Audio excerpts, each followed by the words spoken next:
Aye for introduction. Councilperson Bajano, Aye for introduction. Councilperson Saleh, Aye for introduction. Councilperson Solomon, Aye for introduction. Councilperson Gilmore, Aye for introduction. Councilperson DeGise, Councilperson Rivera, Aye. and Council President Waterman.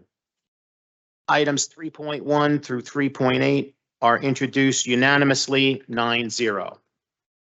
Okay, before we move on to the second reading, or I'm sorry, for the public hearing on the municipal budget, we have a resolution, I believe Councilperson Gilmore would like to defer to, and that's item 10.4, Resolution 24-427, which is a resolution honoring Independent Beauty Supply Company for exemplary service, 50 years of innovation, job creation, and community contributions in the Ward F business community of Jersey City, New Jersey. Motion. Motion to defer to item 10.4, Resolution 24-427 was made by Councilperson Saleh. May I have the second by Gilmore? Second. Have to give him the props. Hmm. On the motion to defer to item 10.4, Resolution 24-427, Councilperson Ridley, Aye. Councilperson Prinzary, Aye. Councilperson Bajano, Aye. Councilperson Saleh, Aye. Councilperson Solomon, Aye.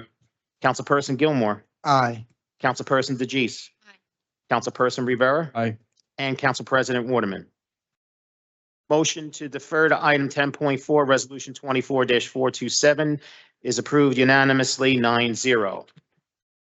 Councilperson Gilmore, would you like to read that into the record? Yes, I will read it into the record. Thank you, Sean. Whereas Independent Beauty Supply Company, INC, IBS for short, located on Monticello Avenue in Jersey City, New Jersey, is a full-service distribution of professional beauty brands.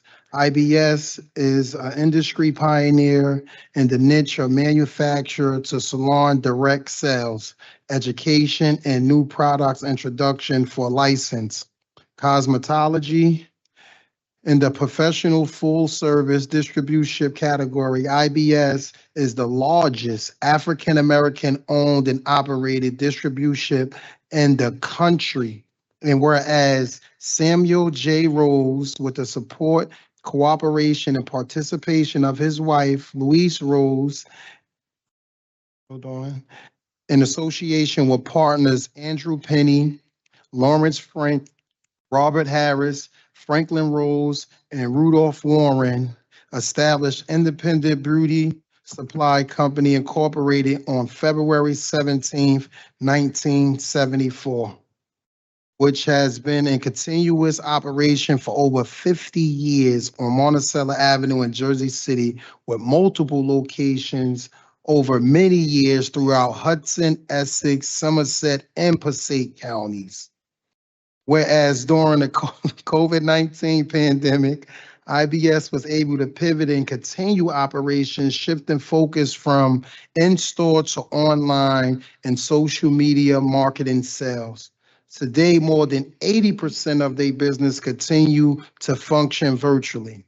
And whereas over their 50 years history, IBS has built a reputation of integrity, professionalism in the beauty industry, as well as the Jersey City community they serve. IBS has provided job opportunities for over 100 residents, students, family members, and friends at every level of the organization. IBS has been a supporter of the Lincoln High School Cooperative Education Program, providing jobs and workforce training to students, and has also been a proud sponsor of the Jackie Robinson Little League for over 40 years.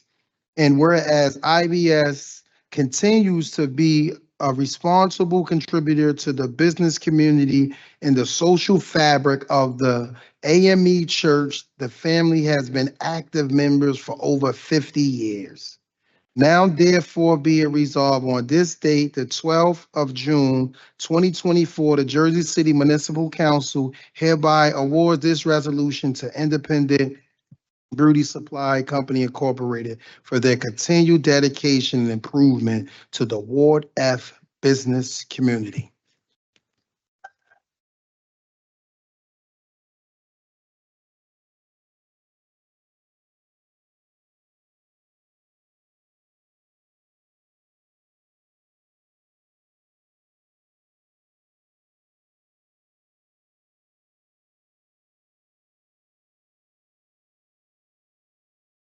All right, council members, before we invite anyone up, let's take a vote and see how it goes.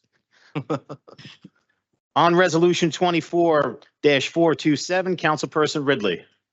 I think that if you have been in Jersey City for a long time and you are a Black person here, at some point you stopped in Independence Beauty Supply, right?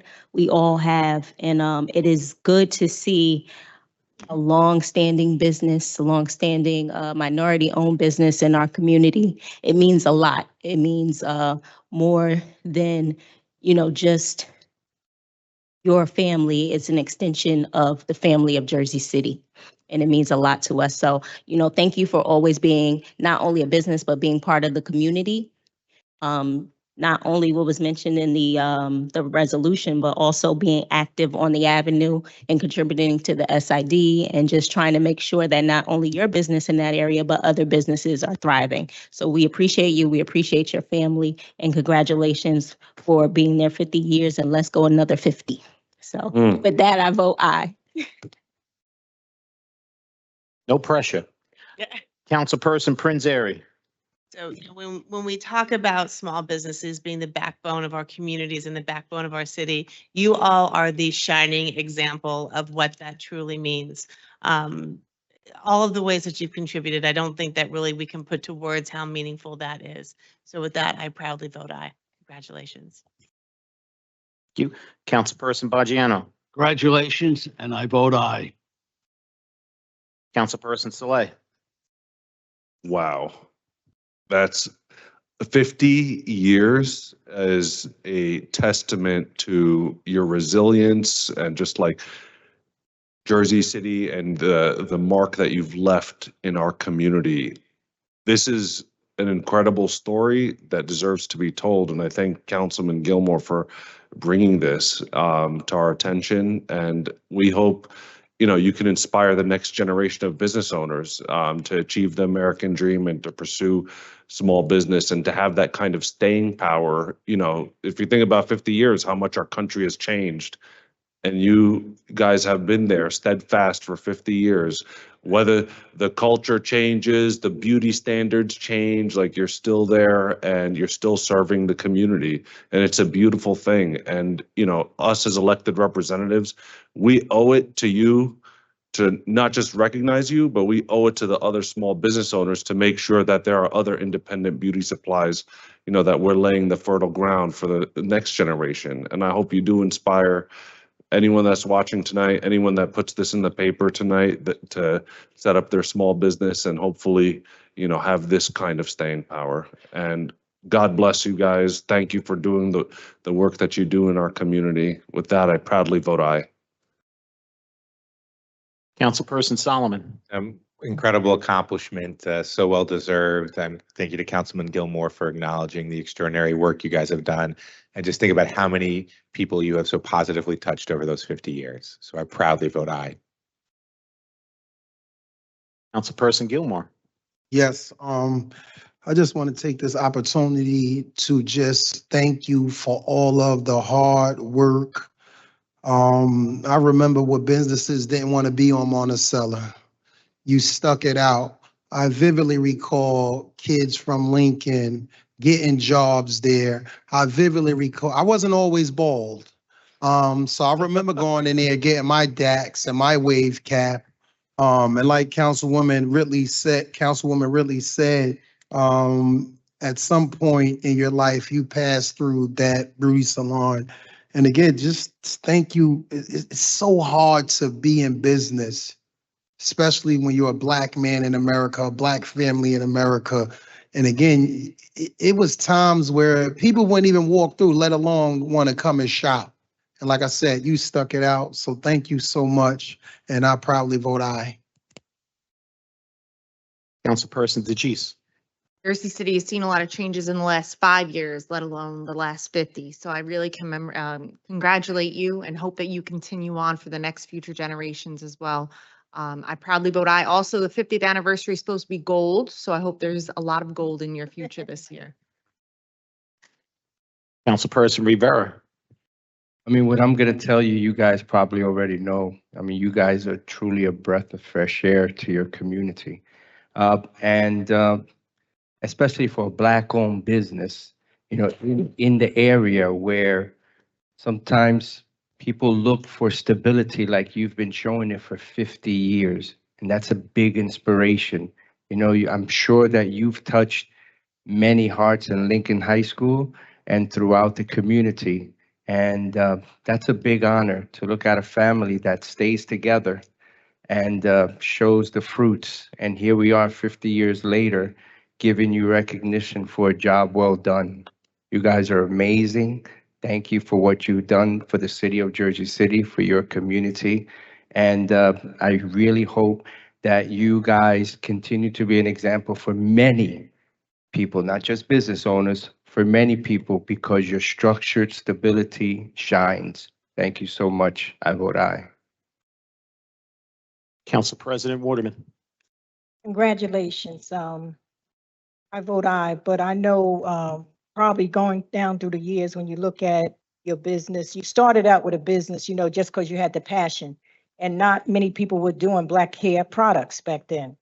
But you knew that this was something that your people needed and your people deserve. And staying there in a neighborhood that changed over time, I commend you, because so often we tend to leave a community when it changes. But you and your family, you stayed there because you believed in it. And that's what it's all about, believing in when you start a business. So I commend you. Congratulations. Continue to do what you do. You probably didn't start out trying to be an example, but look where you're at now. You're an example for so many people, especially minorities. You know, you're an example. So they have something to look forward to. With that, I continue to vote aye, and God bless you and your family for sticking in there. Resolution 24-427 is approved unanimously, 9-0. Congratulations.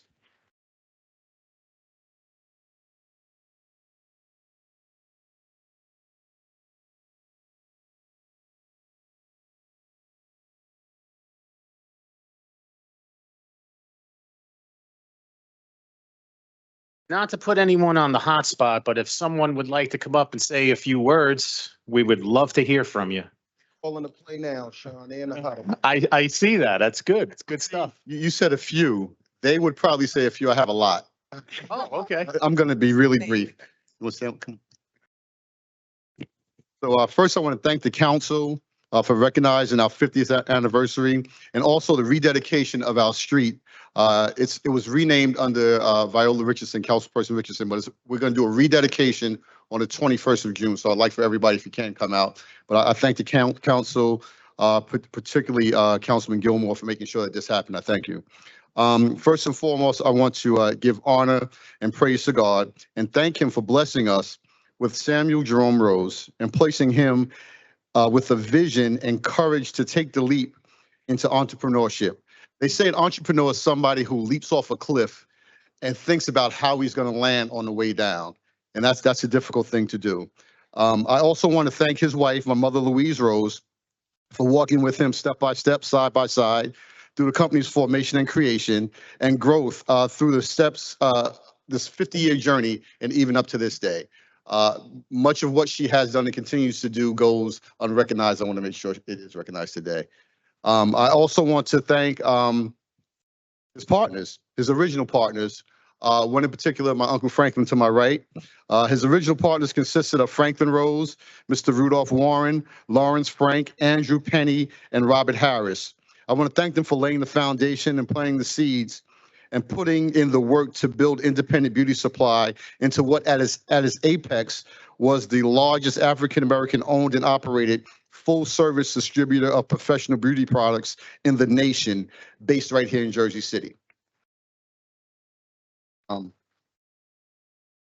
I have to thank our early staff, Miss Mary Cooper, William Rouse, Freddie Stewart, Joseph Jenkins, Tawana Parson, Wyatt Newton, Harry Levine, Barbara Morrison, and Anna Mae Brown, Fred Smith, Irvin Spann, Keith Thomas, all of whom have spent the majority of their adult lives working for and with Independent Beauty Supply. I must also acknowledge my sister, Denise Rose, who for many years has been the first welcoming face that you see when you walk into the store. Her pleasant demeanor in person and her voice on the phone is the first thing you heard. I have to thank her for her hard work and her dedication as well. And Anastasia Linyard, who has been my right hand and irreplaceable part of my day-to-day operations since coming on as a co-op student from Lincoln High School over 20 years ago.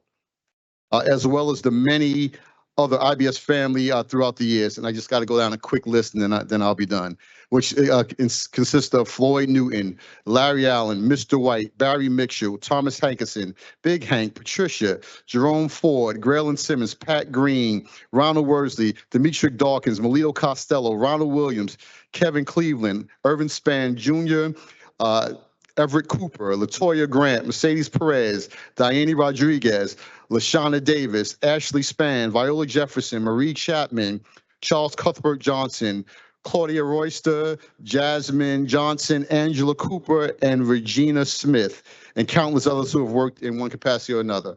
I said Joe. I got you all. Thank you so much for the honor, and hopefully you guys can join us on the 21st for the rededication. Thanks again. Excuse me. Do you have that written? I do. Would you mind handing that off to me before you leave? Because I would just need that for the court reporting, because you were very fast. And ring through. Can I text it to you? That would be fantastic. I'll give you my cell phone number. No problem. And your name for the record? Tyrone Rose. Thank you so much. Congratulations.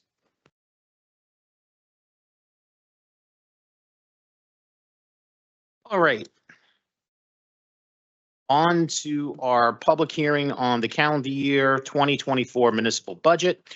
Just so we are all aware, the budget was introduced on May 8th, 2024. The advertisement for the budget was in the Jersey Journal on May 31st, 2024. So we're in total compliance with the Sunshine Law to have this public hearing on the budget.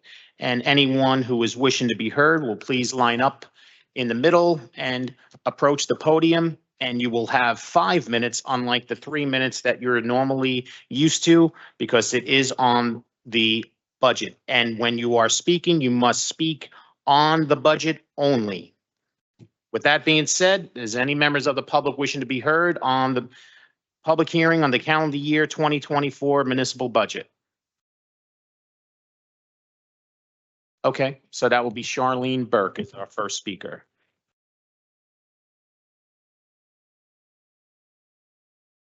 Somebody for cutting the air on.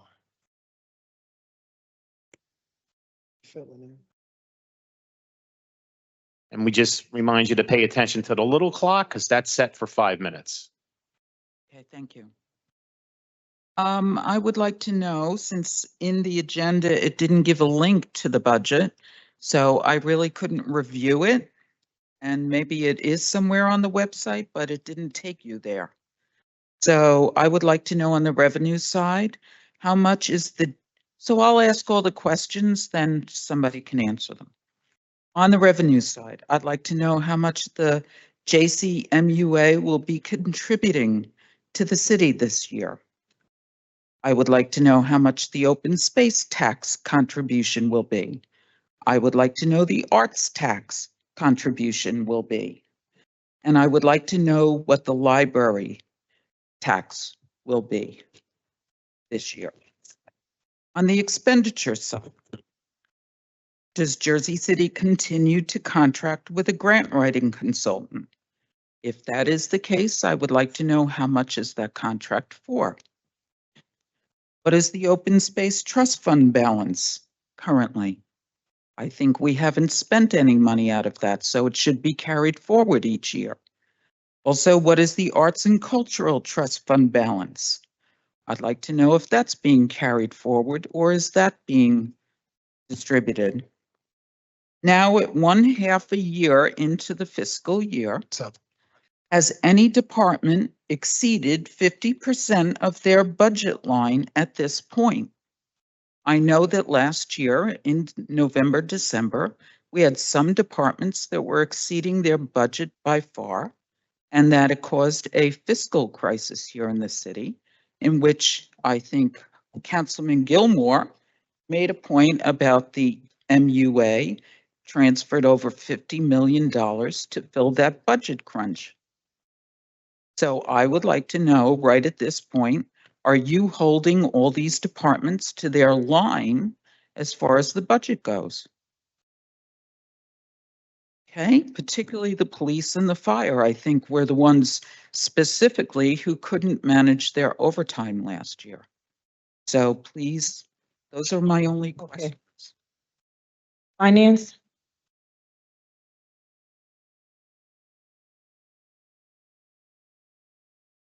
Good evening. I'm Kyle Greaves, Deputy Director for the Department of Finance. So if I missed one, just remind me. The MUA franchise agreement this year for the city is $53 million. How much? I'm sorry, 53 million 53 million. as our franchise agreement. There are some other reimbursements that we get from the MUA for expenses, but that's the main revenue item. The library appropriation and revenue is 16.9 million. So those are direct offset. Municipal open space and municipal arts cultural fund aren't a part of the annual budget. They do roll year over year, but we will be collecting an additional 1.1 million for each of those individual funds. Okay, and what is the balance in the open space tax? Wouldn't know off the top of my head, but if you want to send in a request to our department, we could give you that information. Or you could go through the clerk's office and submit an Oprah request. So on the revenue side, you can't answer any of my questions at this point. I just answered them. Right. To I mean, excuse me, on the expenditure side. on the municipal open space and arts cultural fund, I don't have the balance to date, but that doesn't impact this budget. And your questions on the appropriation side, can you repeat them? It was about, do we have a contract with a grants consultant? Yes, we do. How I much? believe it is $150,000 for the year. And that was recently awarded at the last council meeting. At the last council meeting, okay. And then the last was, since we are now at almost 50% of the year, are all the departments holding their line? Meaning, according to this budget, you've allocated to each department a certain amount of money. So are they all at 50% or below of their line item? So that this way we can be assured that by the time we get to December, they're not putting us in a deficit. Well, we monitor all expenditures monthly, bi-weekly with payroll, and the budget is for the year. So in some instances, costs are incurred heavily at the beginning of the year. So it wouldn't be accurate to say that they're all at 50% precisely, but Well, every that's department is in line with the current spending plan.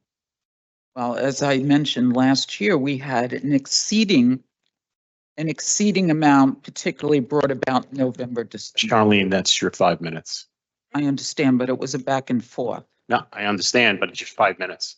Well, again, when it's important, it should be a little bit longer than that. And I can appreciate 5 minutes, but it's not like I have a big, long line behind me either. The rules are the rules.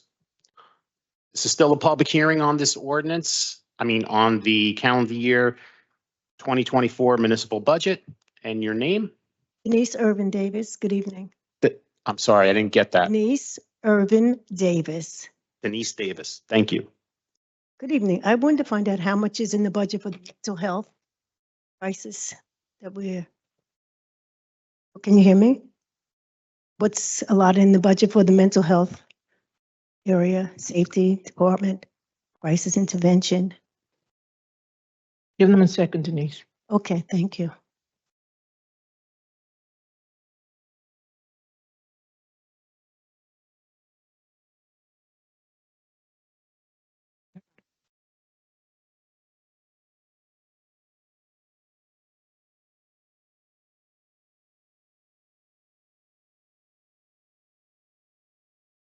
No. Hello. Evening. So the overall budget for introduced for the Department of Health is $7.8 million. We can get you the details as the department is going to spend their money for mental health. Charlene, the introduced budget was advertised on the city's webpage, so you can look through those details there. Just wanted to answer that clarification question. But I'm asking about mental health. I can get you those details, but I'm letting you know the Department of Health this year's overall budget is 7.8. I do know that they're applying for grants as it relates for mental health, but I can get you that information. Okay, but is that including the Seabrook, Washington? A fund, grant also within that? Because I'm looking at the public safety also budget as far as crisis intervention. The dollars we allocated last year for the mental health program are in the reserve that we could still utilize. What we have here is just a legal line item that's going to be used for HHS services citywide. Some of those are offset for health initiatives, including mental health. But for the program that we're looking to launch, we still have the dollars in the reserve from last What year. is that? What amount is that? I don't have the exact number. Or can I have a number, somebody I can get in contact with in regard to this? Yeah. Carmen from the finance department will be able to assist. Thank you. Director. I'm currently out of the office and will return. Okay, this is still a public hearing on the calendar year 2024 municipal budget. Any member of the public wishing to be heard, please come up to the podium and state your name for the record. Motion. Second. I have a motion to close the public hearing on calendar year 24. Are you coming to speak on the budget? Okay. Ms. Himali Govind, good evening. I didn't get your names. Hold on one second. Spell your name for me, please. Hemale. Last name is Govind, Govind. I'm on the list. Thank you. Going to speak. So regarding the budget, I would like to know specifically about the abatements, tax abatements, and the pilot program abatements that have been given in the current budget, please. What is the amount?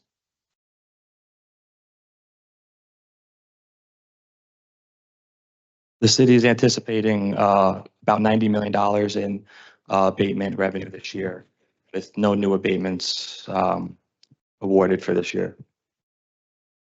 So is that short term or is that long term? It's a combination of long-term abatements, and the short term would be 5 years. So it's a combination of items, which if I could also give you a breakdown of separately.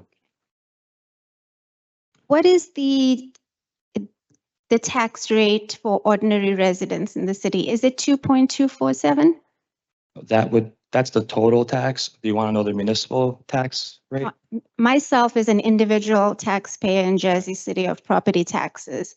Am I correct that the tax rate is 2.247? Yeah, but yes. I believe It's a so. variety of sources, yeah. According to the Oakman Condominium Association, anybody buying there is paying tax at a rate of 0.89%. Clearly, they are one of the beneficiaries of the tax abatement program. I would like to know what the city is doing for ordinary residents like myself who are in single-member homes or two-family homes that are carrying the burden of 2.247. Are there any programs to support us with our taxes? State level income, but not here.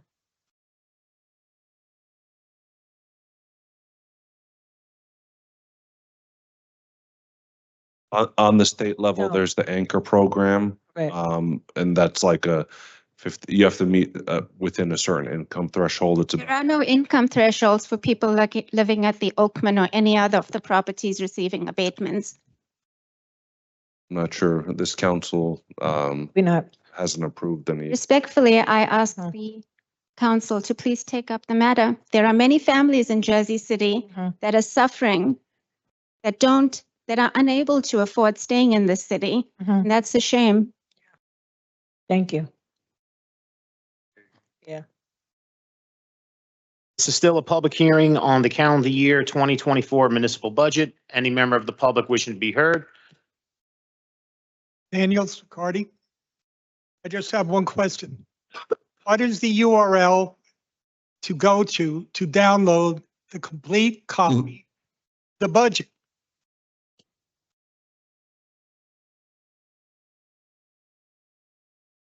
Finance, he wants to know why. No, I want to know what it is. Yes, I the want to know what URL. the URL is so that you can download the Load budget so you can read it system, yeah. yourself. We should be able to do that without a problem. But you can't. Well, there's financial documents on Jersey City's website. I don't know the exact URL, but I could give You you. should. I mean, you're here to engage the public Universal. on this subject. We should be able to be told. We should be able to access this information really easily, I agree. okay? Especially if you're a single family homeowner. Yeah, That's all. we'll check the system, Dan. Thank you. Thank you. It should be an easier system. This is still a public hearing on the calendar year I agree with that 2024 lady, municipal man, with some budget. of my Any other tax member of the public wishing to be heard, please come forward and Don't state get me your on name the- for the don't- Don't record. get me on the mic, bro. I'll turn into Motion. Tupac. Second, Motion to close the public hearing. Wait, there's Uh, people, Hold on, two people. people trying to make their way. She raised her hand. She- Not to run over people. Sean, it's Jessica Brand. Give me 1 second. Yep. 1 second. one. This is the second time. I just, And it's closed, it's closed. I'll be quick. ready? Yep. Huh? On Oh. page 9, it says the total, let's see, the net debt is 627 million. Can you explain over what term that's going to be repaid? Finance, come on. Total net debt has a various reference of ordinances and prior year. I'm not asking what the debt is from. I'm saying when and how are we going to repay it? So debt service is made in annual appropriations year over year. And there's a long amortization schedule that usually goes out for beyond 10 years for pay downs. Do you know what interest we're paying on that debt? It's, they all have different interest on, depending on when we finance certain ordinances. It's the maximum Maximum for what? interest. Whatever, it's, yeah, it's based on the market terms. I mean, it just varies year to year. Like 40%. We borrow usually annually or biannually for capital products, and it really depends on what the market bears. We've seen low interest as far as 2 to 3%, and we've seen with the inflation recently, 7 to 8%. It's really based on our credit percentile. We've never received any price gouging on the market, and some of the larger numbers that we've had when the market conditions get better, we Take care, I refinance appreciate the it. debt and pay it over longer term at a shorter interest rate. This 60 million is adding to the total, bringing it to 627. It's increasing the debt. We don't have the money. In other words, we're adding to the debt. Mhm. Yeah. Okay. Thanks. Okay. No, we're not gonna say motion no more. I mean. Funny season, you go ahead, Sean. All right, I'm gonna ask for this one more time. This is a public hearing on the calendar year 2024 municipal budget. Any member of the public wishing to be heard, please come up to the podium and state your name. Go ahead, Kevin. Just for the record, I asked people to line up, Correct. and I don't know why we're not doing that, but that's fine. So that's why it's gonna take me a little bit to get the clock started. Wasn't in the room when you said that. I just arrived, sorry. Go ahead. I won't need the whole 5 minutes. Most likely. With regard to the budget and the amounts of money that we have to take on as debt, it would seem it would be to the city's benefit and to the budget's benefit if we would begin finding landlords for violation of rent control. Stick with the budget, okay? It's budget, isn't that? Go ahead. Is that not budget? Just stick with the budget, Kevin. This is money for the city budget. The reason why we have the debt listed in the budget, in part, is because millions of dollars that should be collected from bad acting landlords in this city are not being collected. That's all I'm saying. True. And I think that we should start to take action instead of taking on debt to charge the landlords the fees the ordinance calls for. In our case alone, it would be in excess of $10 million just for one bad actor landlord, just for 2 buildings, just for violations in the last 6 years. seems unfortunate that we need to take on debt rather than buying landlords when the ordinance calls for it. Thank you.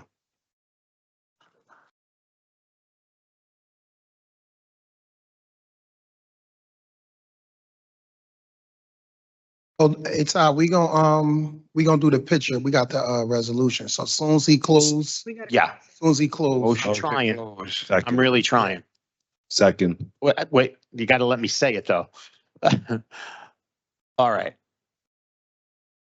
I am going to ask this one more time. This is still a public hearing on the calendar year 2024 municipal budget. Any member of the public wishing to be heard, please come up to the podium and state your name for the record. Motion. Motion to close the public hearing on the calendar 2024 municipal budget was made by Councilperson Saleh. May I have a second? Second by Councilperson DeGise. On the motion to close the public hearing on calendar year 2024 municipal budget, Councilperson Ridley. Aye. Councilperson Prinzary. Aye. Councilperson Baggiano. Councilperson Saleh. Aye. Councilperson Solomon. Aye. Councilperson Gilmore. Aye. Councilperson DeGise. Councilperson Rivera. Aye. And Council President Waterman. Motion carries 9-0 to close the public hearing on calendar year 2024 municipal budget. Okay, before we move on to our second readings, I believe Councilperson Gilmore would just like to make a presentation and take picture with the business there for 50 years on incredible feat. If council members want to go down there and take a picture as well, this is the time to do it. So then we get a little bit of a break and then we'll get right back to our second reading ordinances.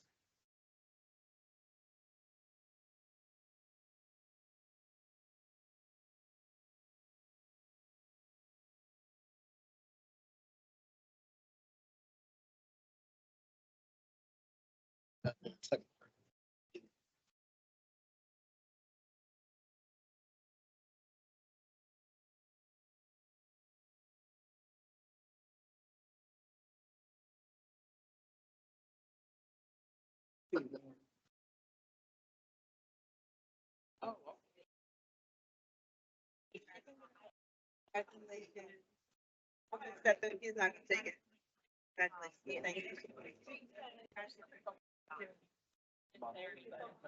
Thank you.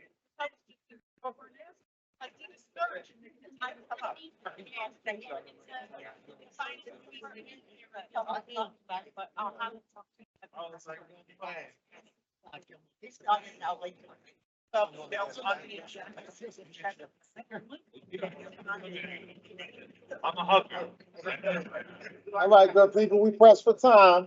We are. Oh, we're about to do it now. Oh, okay, great. You're. Nobody. Honor. Don't, these in the middle. I'm on the side. And you know that. You tell me to get. Oh, they want me in the middle. You don't want to be in the middle? No, No, y'all gotta get in the middle. You Frank, there you go. Hey. Hold the tie. Hold the resolution open, young lady. There you go. There we go.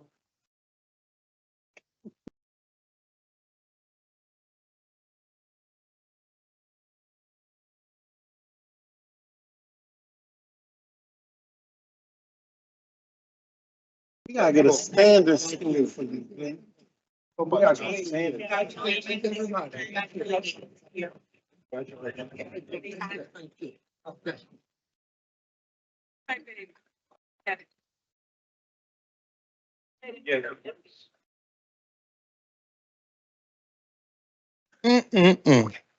Got to be more careful.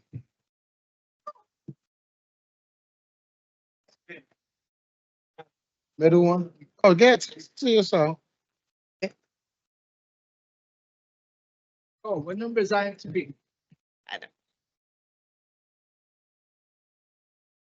IXP. Good job, Gilmore. IXP not on here.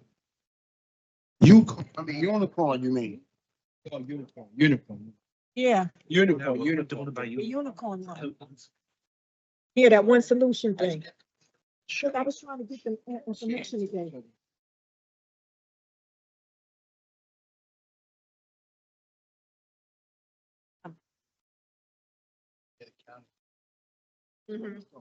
The solution. Right. Good idea. I like it.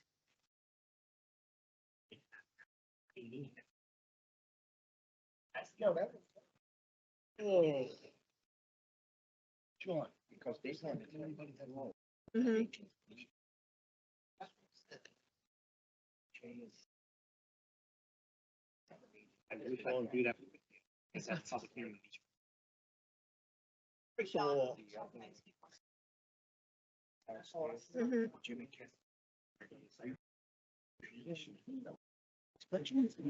So, Council President, Okay, before we move on to the second readings, Councilperson Prinzary would like to make a statement. yep, so Dan, and for other members of the public that are either in chambers or watching from home, if you would like to see the introduced budget on the city's website, you should go to City of Jersey City NJ, no, I'm sorry, jerseycitynj.gov/cityhall/finance/municipal financial reports. And you will see all the documents there. This is the introduced budget. They have tabs to go over audits. They have friendly budget from last year going back, but that's the place to find it. Looking at the website myself, I can understand how it might not be intuitive to navigate, but if you go to finance and then financial reports, all of them will be there. Okay, with that being said, council members, we're going to move on to our second reading ordinances. The first second reading ordinance is item 4.1, City Ordinance 24-038, which is an ordinance amending Chapter 218, Multiple Dwellings, Section 1, Uniform Security Service of the Jersey City Municipal Code. So the ordinance that we added to the agenda is going to replace this second reading ordinance because of the significant change and substantial change. So with that being said, may I have a motion to defeat ordinance 24-038 without conducting a public hearing? Motion. I'm going to give the motion to Councilperson Prinzary and give the second, Ridley, sorry. I need mics on, council members, because that's why I'm not hearing well. Second.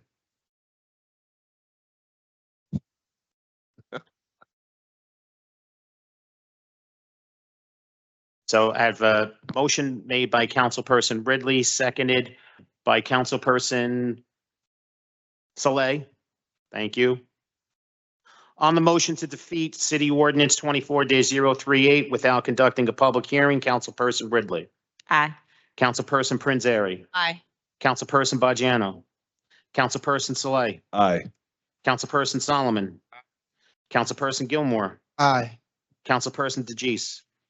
Councilperson Rivera. Aye. And Council President Waterman. Motion to defeat City Ordinance 24-038 without conducting a public hearing is carried 9-0.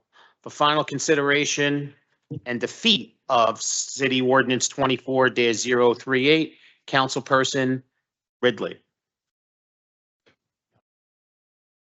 Aye. Gonna vote no. Oh, okay. No. Can't tell her how to vote, Sean. She want to vote aye. I was It trying can to think be, of the way it he can be a worded little, it. in all fairness, it can be a little confusing because normally we go to a public hearing and then we take a vote for final consideration of adoption. So I said final consideration of defeat. Councilperson Prinzary. No. Councilperson Bajano. Let's make sure our mics are on because members at home cannot hear the way you are voting. Councilperson Saleh. No. Councilperson Solomon. No. Councilperson Gilmore. No.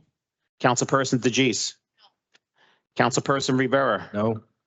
And Council President Waterman. City Ordinance 24-038 is defeated 0-9 with all 9 council members voting no. On to our next second reading ordinance, item 4.2, City Ordinance 24-039 is an ordinance to amend and supplement Chapter 160 Fees and Charges, Section 3, Public Safety of the Code of Ordinance of the City of Jersey City to include a fee for the use of the city's de-escalation center. This is a public hearing on this ordinance. Any member of the public wishing to be heard, please come up to the podium and state your name for the record. Motion. Motion to close a public hearing on City Ordinance 24-039 was made by Councilperson Saleh, seconded, I believe, by Councilperson Bajano. Got to have your mic on, buddy. On the motion to close the public hearing on City Ordinance 24-039, Councilperson Ridley. Aye.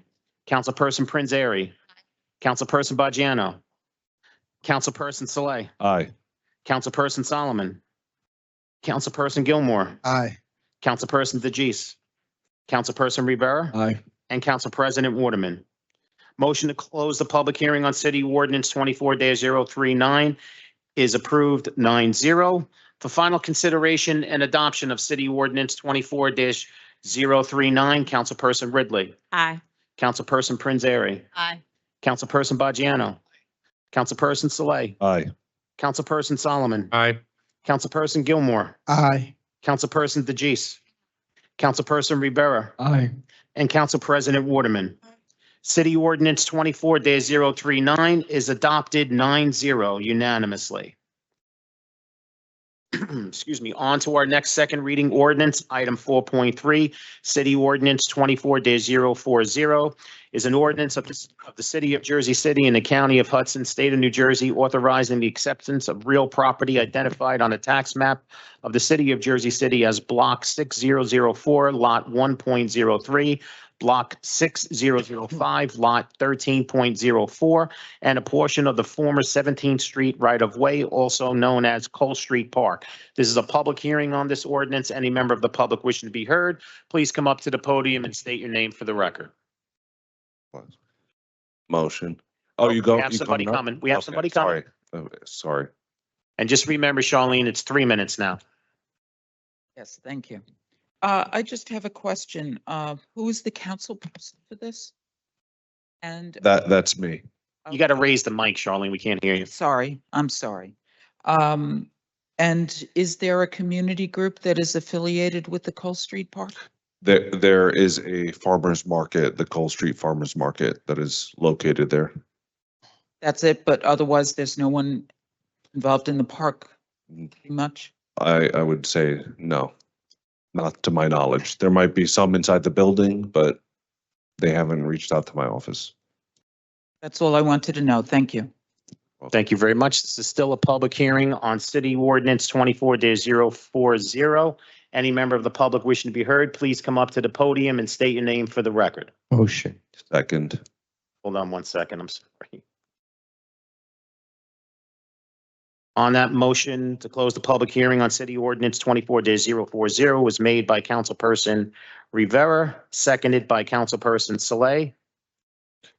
On the motion to close the public hearing on City Ordinance 24-040, Councilperson Ridley. Aye. Councilperson Prinzary. Aye. Councilperson Bajano. Aye. There we go. Councilperson Saleh. Aye. Councilperson Solomon. Aye. Councilperson Gilmore. Aye. God bless you. Councilperson DeGise. Councilperson Rivera. Aye. And Council President Waterman. City motion carries 9-0 to close the public hearing on City Ordinance 24-040. For final consideration and I have a just quick question for the administration. Who's going to be in charge of maintenance once it comes under our auspices? I don't know, some parks, they have agreements where, We could amend the outside contract to include it with the outside contract. So the way that the outside contract with the parks works, the parks maintenance, is that it's for specific locations. So we'd have to add this location to that agenda. Or if Lucinda feels she could do it in-house, we can keep it in-house, but we'll defer to the director on that. But we do have both options. Okay.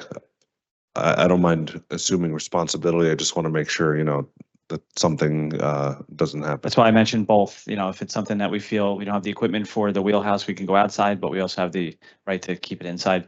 I defer to the director on that exact decision. Okay. All right.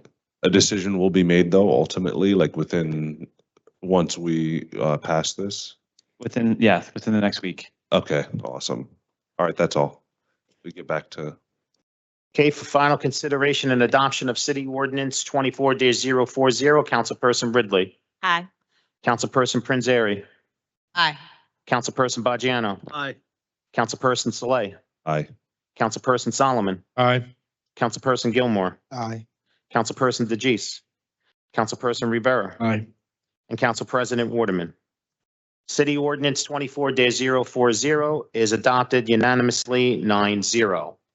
On to our next second reading ordinance, item 4.4, City Ordinance 24-041 is an ordinance of the Jersey City Municipal Council creating amendments to the Jackson Hill redevelopment plan. This is a public hearing on this ordinance. Any member of the public wishing to be heard, please come up to the podium and state your name for the record. Motion. Hold on. No, it should come. Second. Hold on. Give me 1 second, Laverne. So beautiful. That's right. You're right.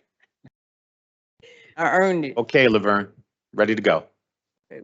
What are we doing with this? That's what I want to know. The Jackson Hill.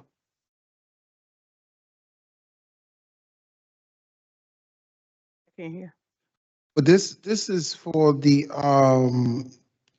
corner of Kearney, the Dunkin' Donuts there. Yeah, that's what I want to know.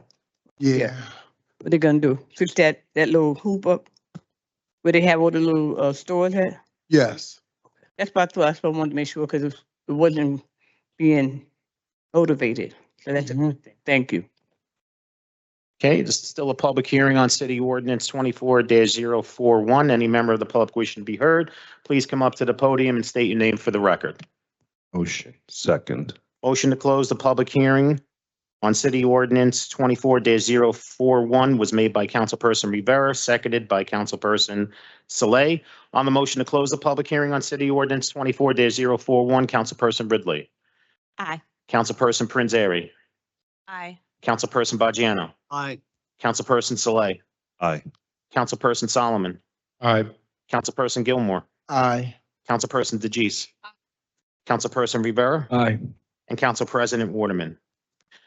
Motion carries 9-0 to close the public hearing on City Ordinance 24-041. Final consideration and adoption of City Ordinance 24-041. Councilperson Ridley. Aye. Councilperson Prinzary. Aye. Councilperson Bajiano. Aye. Councilperson Saleh. Aye. Councilperson Solomon. Aye. Councilperson Gilmore. Aye. Councilperson DeJeece. Councilperson Rivera. Aye. And Council President Waterman. City Ordinance 24-041 is adopted 9-0 unanimously. On to our next second reading ordinance, item 4.5, City Ordinance 24-042 is an ordinance of the Jersey City Municipal Council amending the Exchange Place North redevelopment plan to allow for hospital and long-term care facilities. This is a public hearing on this ordinance. Any member of the public wishing to be heard, please come up to the podium and state your name for the record. Motion. Second. Motion to close the public hearing on City Ordinance 24-042 was made by Council President Waterman. Second. Gotcha. Seconded by Councilperson Saleh. On the motion to close the public hearing on City Ordinance 24-042, Councilperson Ridley. Aye. Councilperson Prinzary. Aye. Councilperson Bajiano. Aye. Councilperson Saleh. Aye. Councilperson Solomon. Aye. Councilperson Gilmore. Aye. Councilperson DeJeece. Councilperson Rivera. Aye. And Council President Waterman. Motion to close the public hearing on City Ordinance 24-042 carries 9-0. For final consideration and adoption of City Ordinance 24-042, Councilperson Ridley. Aye. Councilperson Prinzary. Aye. Councilperson Bajiano. Aye. Councilperson Saleh. Aye. Councilperson Solomon. Excited to have this pass and then allow kind of Kessler Rehabilitation to open a facility here. So I vote aye. Councilperson Gilmore. Aye. Councilperson DeJeece. Councilperson Rivera. Aye. And Council President Waterman. City Ordinance 24-042 is adopted unanimously 9-0. On to our next second reading ordinance, item 4.6, City Ordinance 24-043 is an ordinance authorizing the City of Jersey City to renew the lease with Brunswick Community Garden, also known as Jersey City Community Gardening, Inc., for the use of Block 9905, lots 8 and 9, more commonly known as 174-176 Brunswick Street, for a community garden. This is a public hearing on this ordinance. Any member of the public wishing to be heard, please come up to the podium and state your name for the record. Motion. Oh, nope. Daniel Sicardi. How much is the lease? Shall be for $1. Okay, thank you.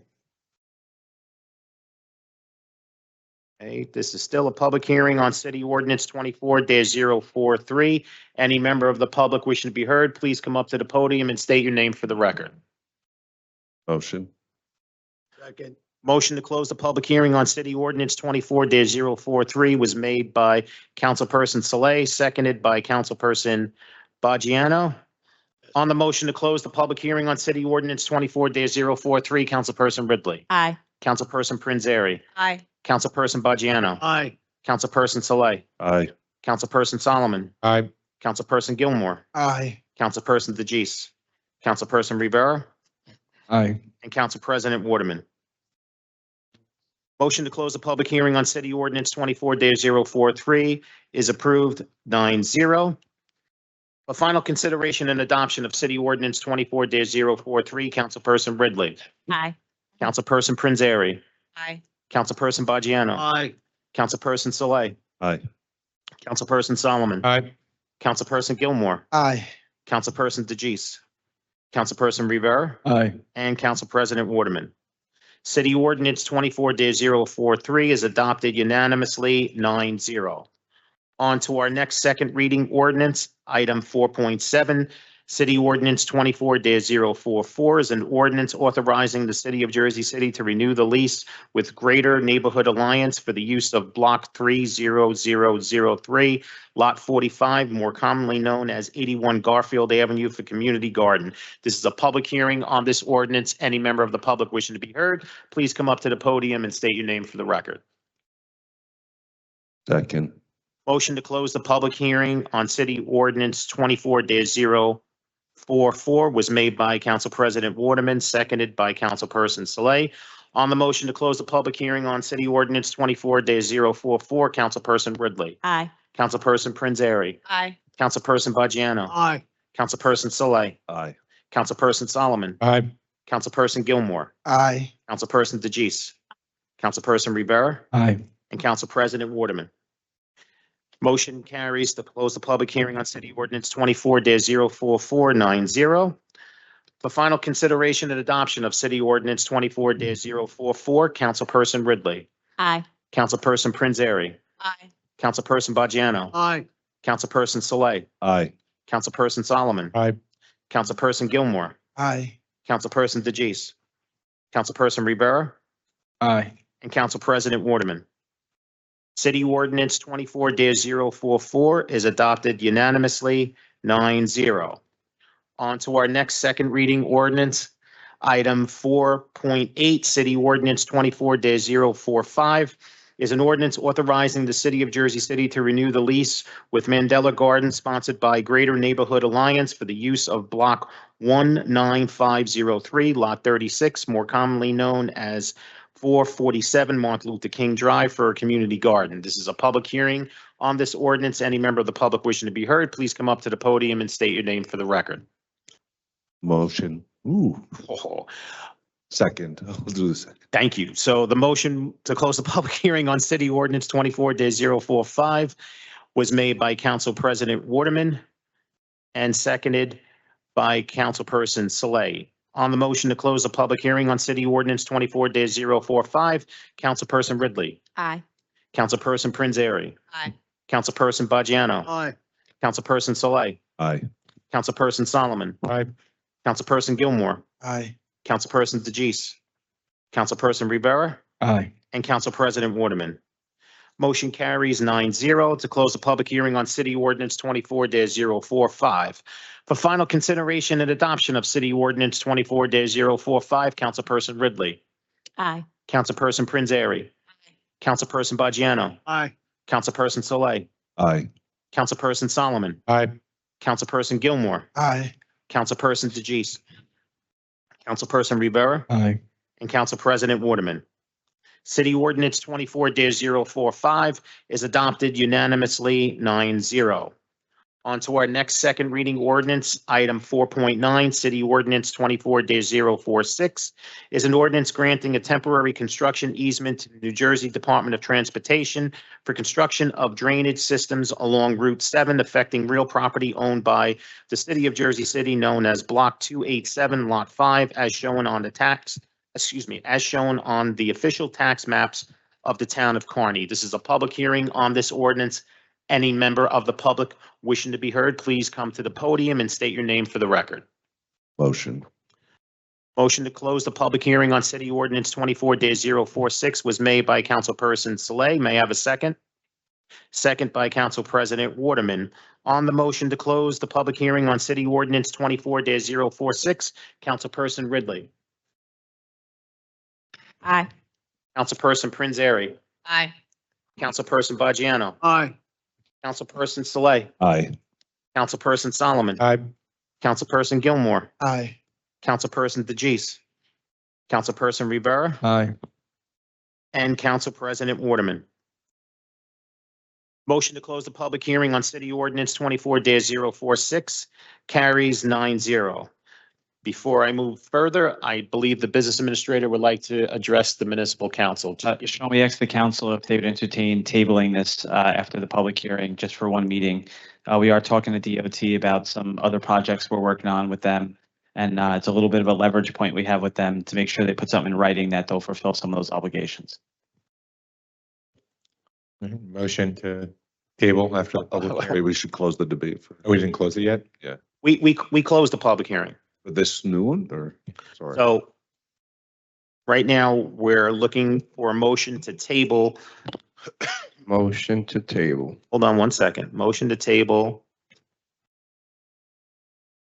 ordinance 24-046 after the close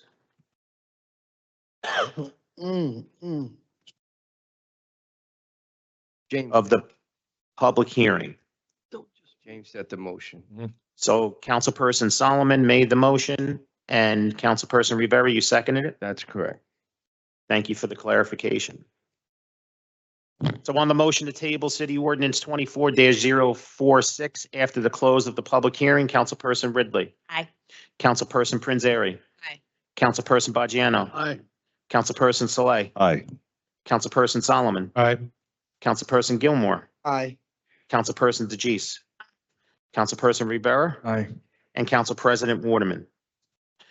Motion to table City Ordinance 24-046 after the close of public hearing is approved unanimously 9-0. On to our last and final second reading ordinance. Item 4.10, City Ordinance 24-048 is an ordinance authorizing the lease of city-owned theater located at Block 11506, Lot 2.01, commonly known as 151 Bay Street, to the Provost Square Performing Arts Company, a New Jersey nonprofit corporation for the purpose of providing culturally enriching experiences to the Jersey City community through the arts. This is a public hearing on this ordinance. Any member of the public wishing to be heard, please come up to the podium and state your name for the record. Motion. Motion to close the public hearing on City Ordinance 24-048 was made by Councilperson Saleh. May I have a second? Second. Second by Councilperson Bajano. On the motion to close the public hearing on City Ordinance 24-048, Councilperson Ridley. Aye. Councilperson Prince Airy. Aye. Councilperson Bajano. Aye.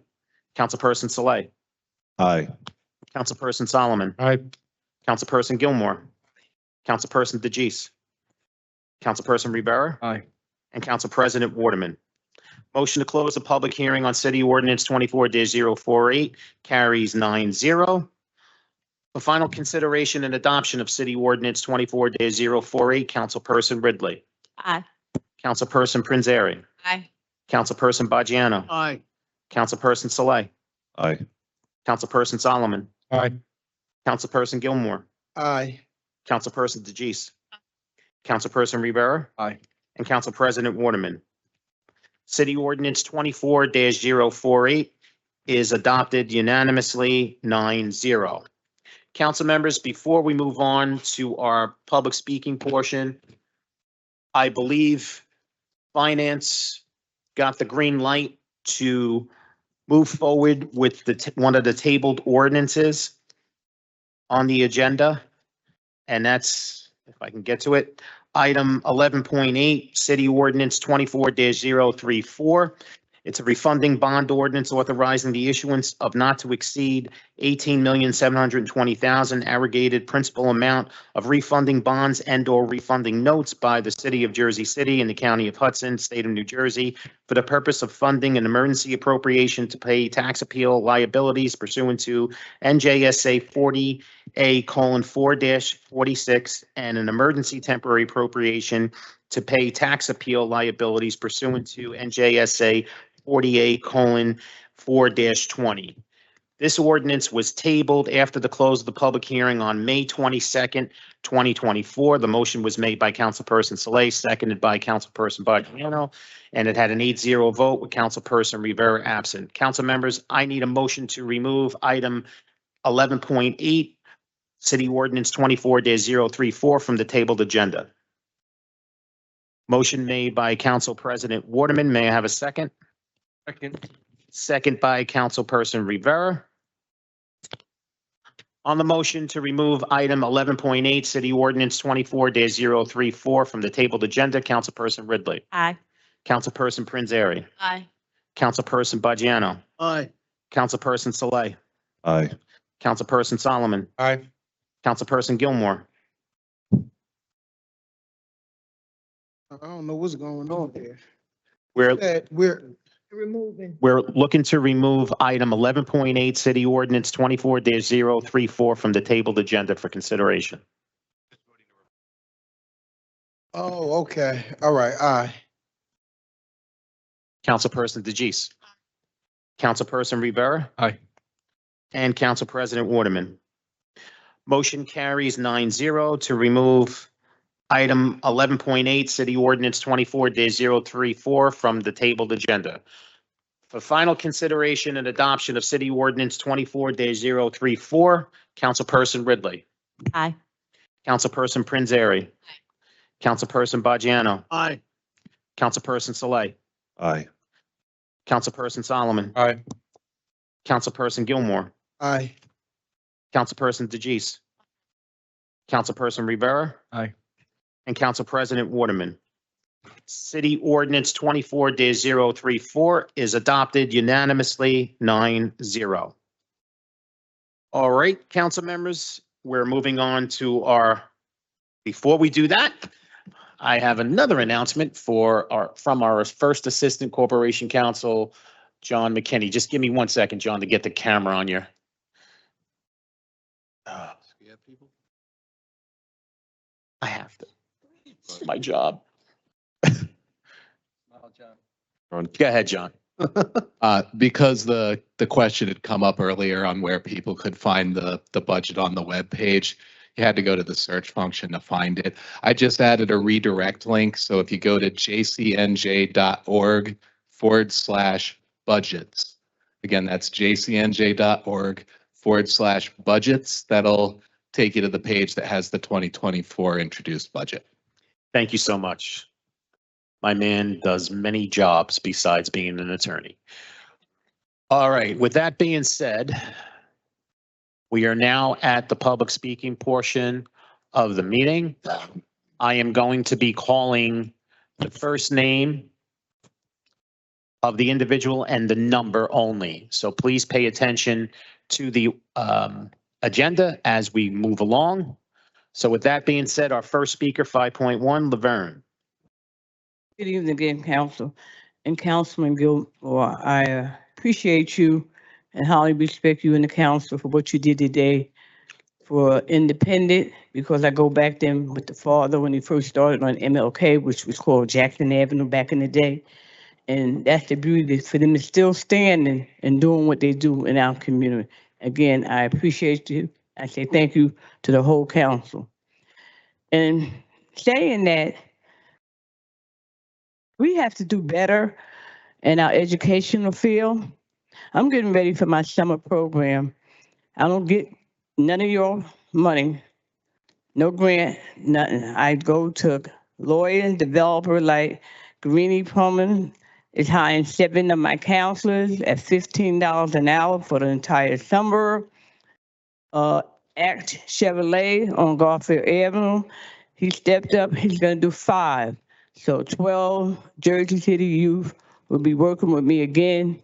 But Greeny had been doing this for maybe 7 or 8 years, hiring my youth. But saying that, a girl graduated yesterday from a charter school. Her grandmother said they pushed her through and she got to go to summer school. I thank God we're doing better in our public school system, that because a lot of kids are not getting what they need to get, the educational level, when pushing kids, they can't read, right?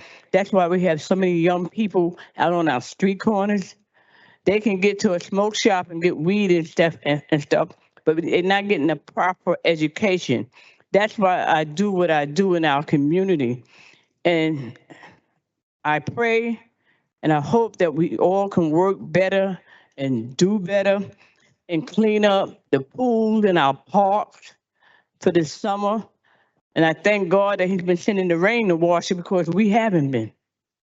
Our kids need attention. If you watch the news and see what's going on in New York and around, we thank God we ain't got going on in Jersey City. Because people like you, me and others are out here pacing, walking the street. I ride around the street, pass out applications for my camp. I don't go on Instagram. I'm not on Facebook. I'm not on none of that. I do that with my coats, my back to school, my Christmas. We got each one, teach one, reach one. And I just commend you to help us with this summer doing a better job with our youth, because we need help. And we can keep on doing what we're doing, and we need some pools in the Lafayette area. Thank you, and God bless you. Thank you. Have a blessed day. Okay, our next speaker, 5.2, Tina. I don't see her tonight.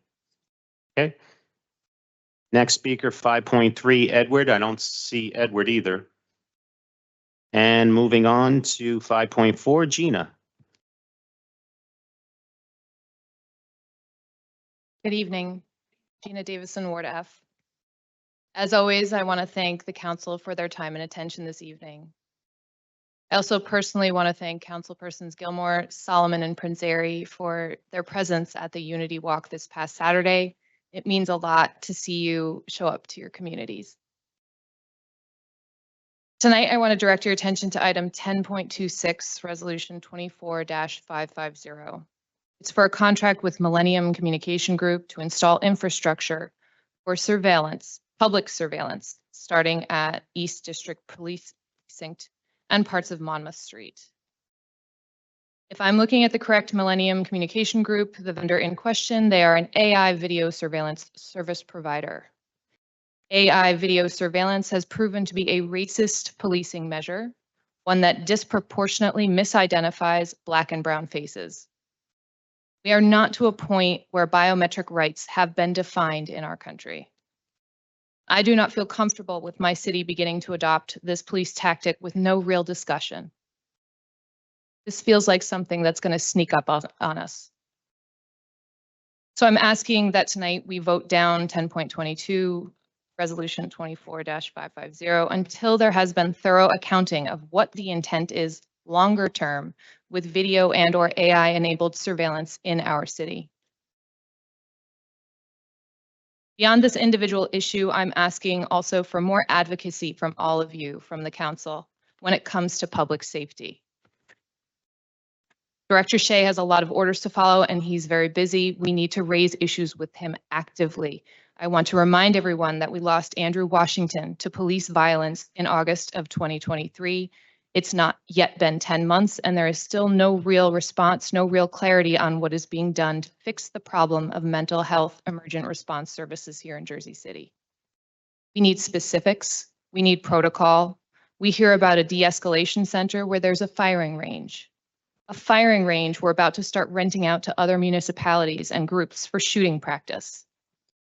Is this just a shooting range with a more palatable name? We've asked about de-escalation training in the past. We haven't heard of JCPD using an established program like ICAT. Council, please put pressure on our city. I'm asking council to do their job and represent their constituents. We want to be safe, but we do not want to live in a police state.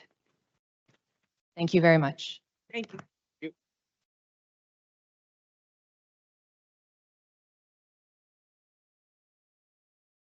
Our next speaker, 5.5, Charlene.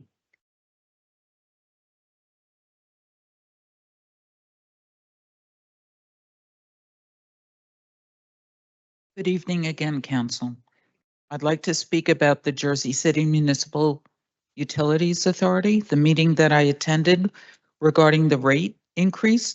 And I thank Councilman Gilmore for advising the public about that meeting and that there was going to be a 7% rate increase on our water rates. But I do have to say, I've checked the petitions and communications on all of the council agendas. I haven't seen any notification from the MUA to the city council about this meeting. So I wonder how did Councilman Gilmore know? And nobody else seemed to know. Anyway, I did go to this meeting. It was held at 3:00 in the afternoon, where most of the public cannot attend. There were 9 other people from the public, all of them saying they left their jobs early so they could attend a 3:00 in the afternoon meeting, which is ridiculous.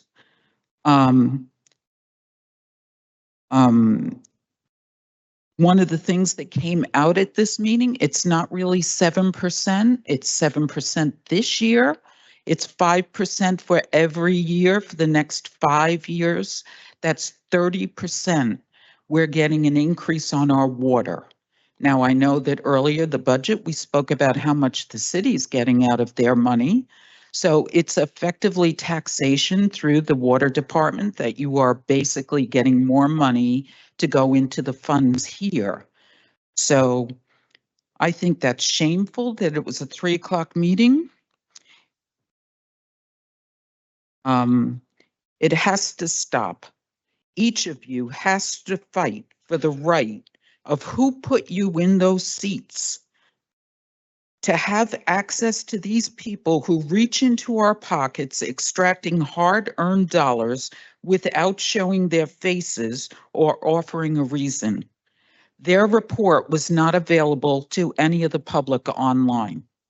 You had to know there was a report even generated, and it was only shown, not even shown to the public, it was only to those officers around the table that had that report that day.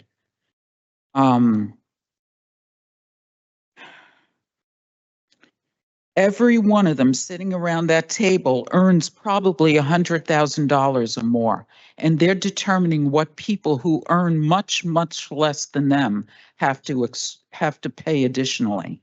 So if that's the case, they need to be sitting at a 6:00 meeting, and I don't care if it goes till midnight, but they have to hear what the public feels about what they're doing. Thank you.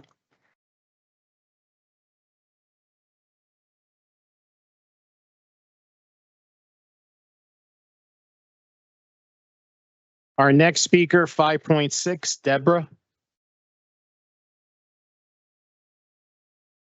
Evening, everyone. I have to commend you all, Charlene, Gina, all you residents. I have to commend you. You sound like Newark. I'm telling you. I'm from Newark, New Jersey, and I am here because, and one of the things too, Newark also takes a lot of the things that you all do over time and uses them.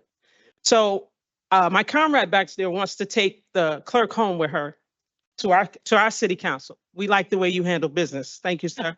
I don't know what they're gonna do. I don't think they'll be pleased with that, but I think my municipal council behind me would have a problem with that.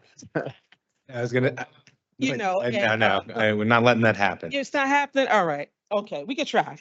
So I am here because it seems that we all have a common thread, right? We want affordable, equitable housing. We want livable wages. We don't want our taxes to go up to fill the budget, right? We're all on the same page. Beautiful job with giving a solution for the budget gap. Collect the money that they owe us. I'm telling you, you all sound just like us in North. This is our battle. And with the education, I'm an educator as well. So I'm here because I am running for District 10 for Donald Payne's vacant seat. And I think it's disrespectful that when people don't come and show themselves, and I spend a lot of time in Jersey City. I teach all over the place. I'm also a certified CPR instructor, AED. I teach OSHA, so I'm all over the place. I meet people from all over. And I'm also a substitute teacher in different schools, so I'm all over again. And I believe that the people's voices, and thank you for answering questions, by the way, not that they would let you get away with not answering, but a couple of them were like, no, I heard what you said, but answer my question, right? So I just want to say that it is time for us, we, the people, to stand up. And if we want something, take it. We are the power.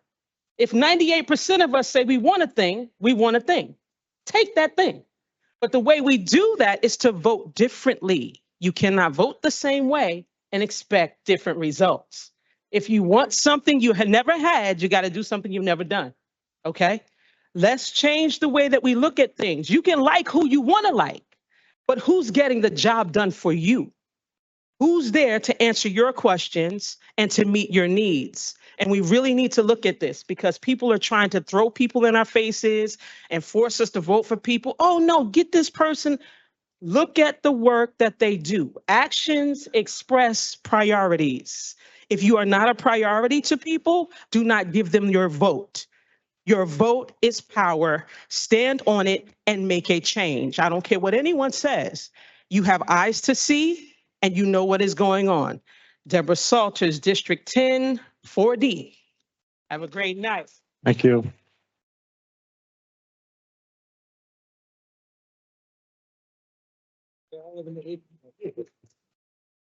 I just want to say thank you again, Deborah, for the compliment. It's greatly appreciated. But the newer clerk is very competent and a very good clerk, as far as I know. So we're kind of all on the same team. So I'm going to stick up for her as well. So I know it wasn't. I had to say it for the record because I do appreciate the hard work that every clerk does in the state of New Jersey. With that being said, our next speaker, 5.7, David. Is David here? Our next speaker, 5.8, Daniel.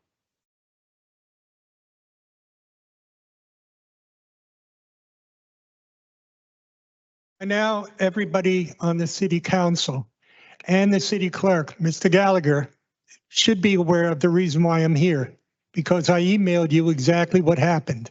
I'm going to be very quick and I'm going to make sure I get it all in within 3 minutes. I moved here in 1987.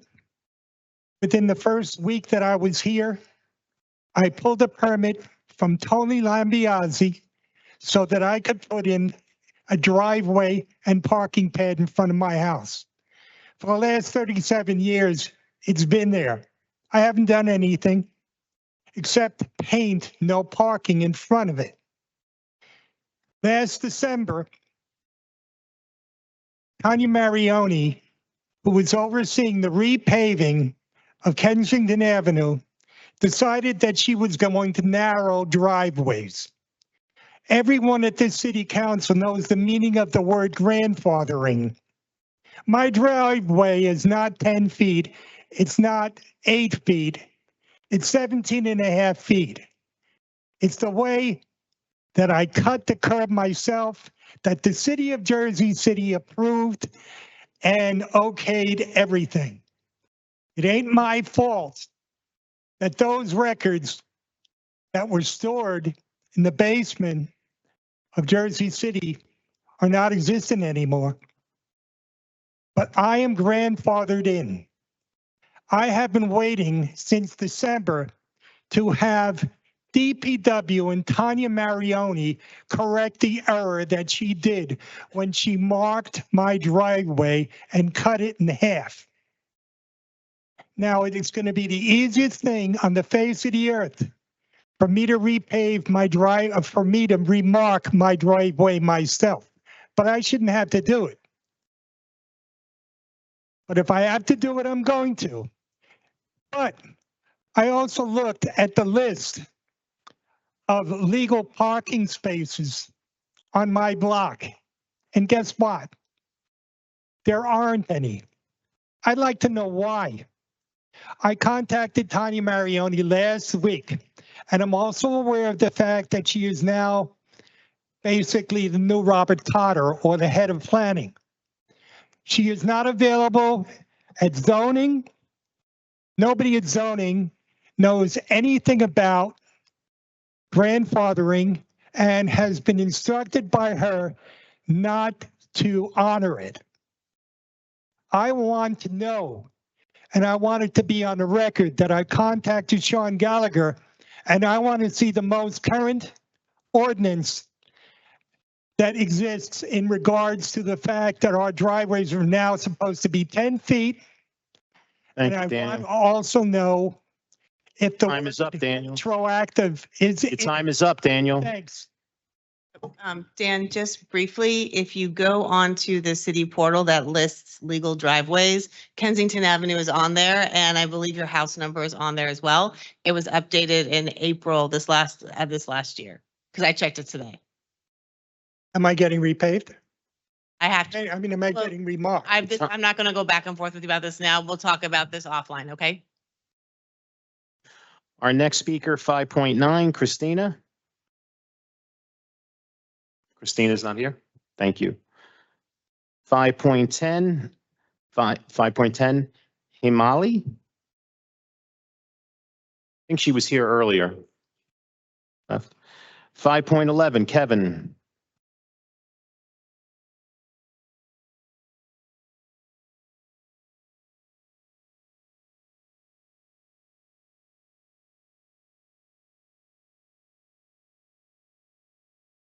Good evening. The gravity of the consistent rent overcharge cannot be overstated, particularly in the context of the ongoing federal investigation into RealPage. The Department of Justice began a civil inquiry into RealPage in late 2022, which escalated to a criminal probe in March of 2023. On April 7th, 2023, I filed a class action lawsuit in Washington. Following my lawsuit, the Department of Justice submitted a supporting brief. And on May 22nd, 2024, just over 2 weeks ago, the FBI conducted a raid in Atlanta at the headquarters of Cortland Management related to the same criminal probe. Despite these significant developments and the Rent Leveling Board's unanimous determination, you have still failed to investigate, and Director Richardson and Mayor Stephen Fulop have not enforced the law. The rent control ordinance is clear that any unauthorized rental increases are void and must be refunded to the tenants, and it establishes that the legal base rate is the rent that was in effect on January 11th, 1983, plus any authorized increases per all of 260-3. If the Bureau of Rent Leveling's calculation does not adhere to the plain language of the ordinance, then the resulting rent is not legal.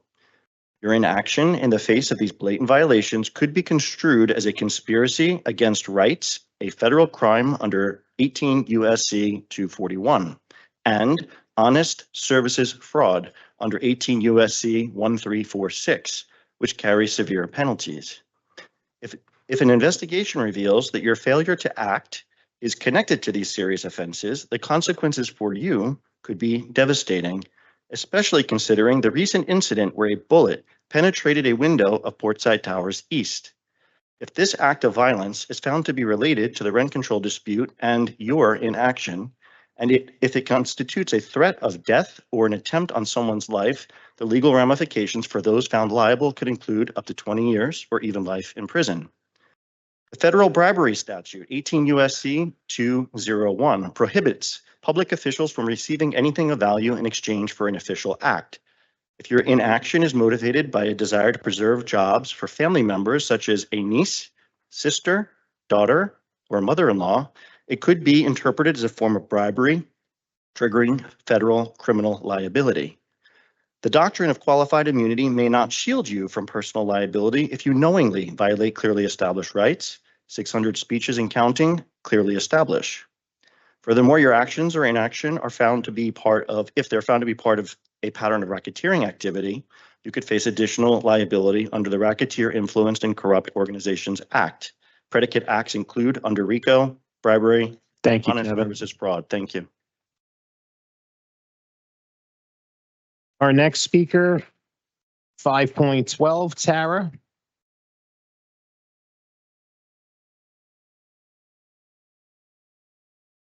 Whenever you're ready. Good evening, Council President Waterman, members of City Council. I come before you today as a member of the Jersey City community who believes in the fundamental right to affordable housing and importance of holding landlords accountable to the law. The story of Portside Towers is one that has become all too familiar in our city, a story of tenants fighting an uphill battle against a powerful corporation that seems to operate with impunity. Despite the clear ruling of the Rent Leveling Board and the provisions of our city's rent control ordinance, Equity Residential continues to impose illegal rent increases on the tenants of Portside Towers. This blatant disregard of the law is not only an affront to the tenants of Portside Towers, but to the very principles of fairness and justice that our city's rent control laws are meant to uphold. It is a testament to the tenacity and determination of these tenants that they have not given up in the face of such adversity, but they should not have to fight this battle alone. It is incumbent upon the City Council to take meaningful action to support the tenants and to send a clear message that such flagrant violations of our rent control laws will not be tolerated. The City Council must commit to a comprehensive review of our rent control enforcement mechanisms to ensure that they are robust, effective, and able to withstand the challenges posed by large corporate landlords. We must close any loopholes, strengthen penalties for non-compliance, and provide the Rent Leveling Office with the resources and support it needs to carry out its critical mission. The tenants of Portside Towers have shown remarkable courage and resilience in their fight for justice. Now is the time for the City Council to match that courage with action. Thank you. Thank you. Our next speaker, 5.13, David. You couldn't make it? Okay, thank you. Our next speaker, 5.14, Mark.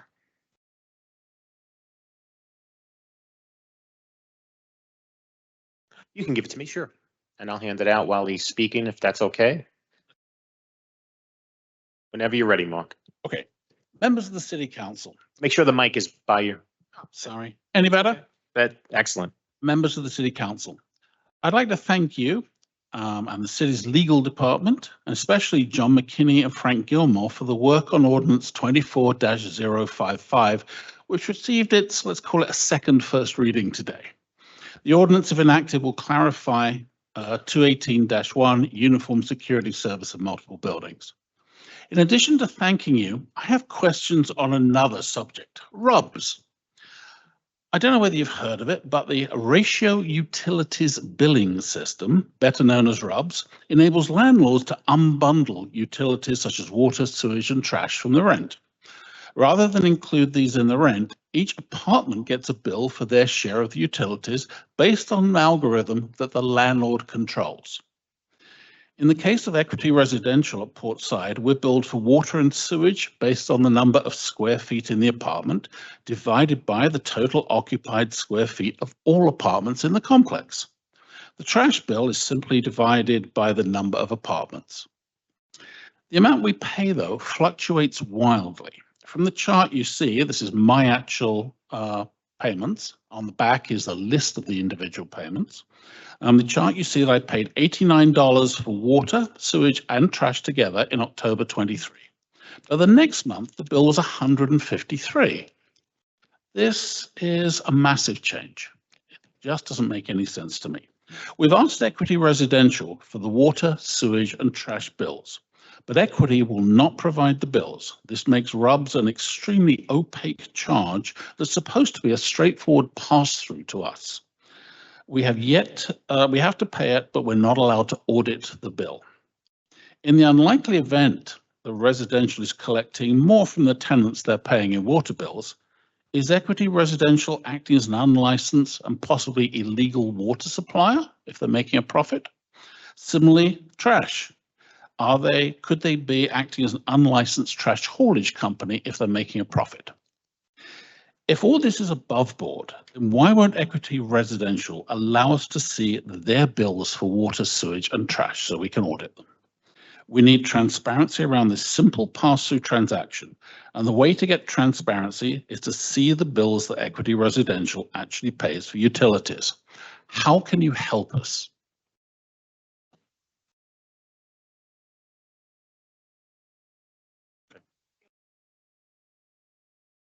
Thank you.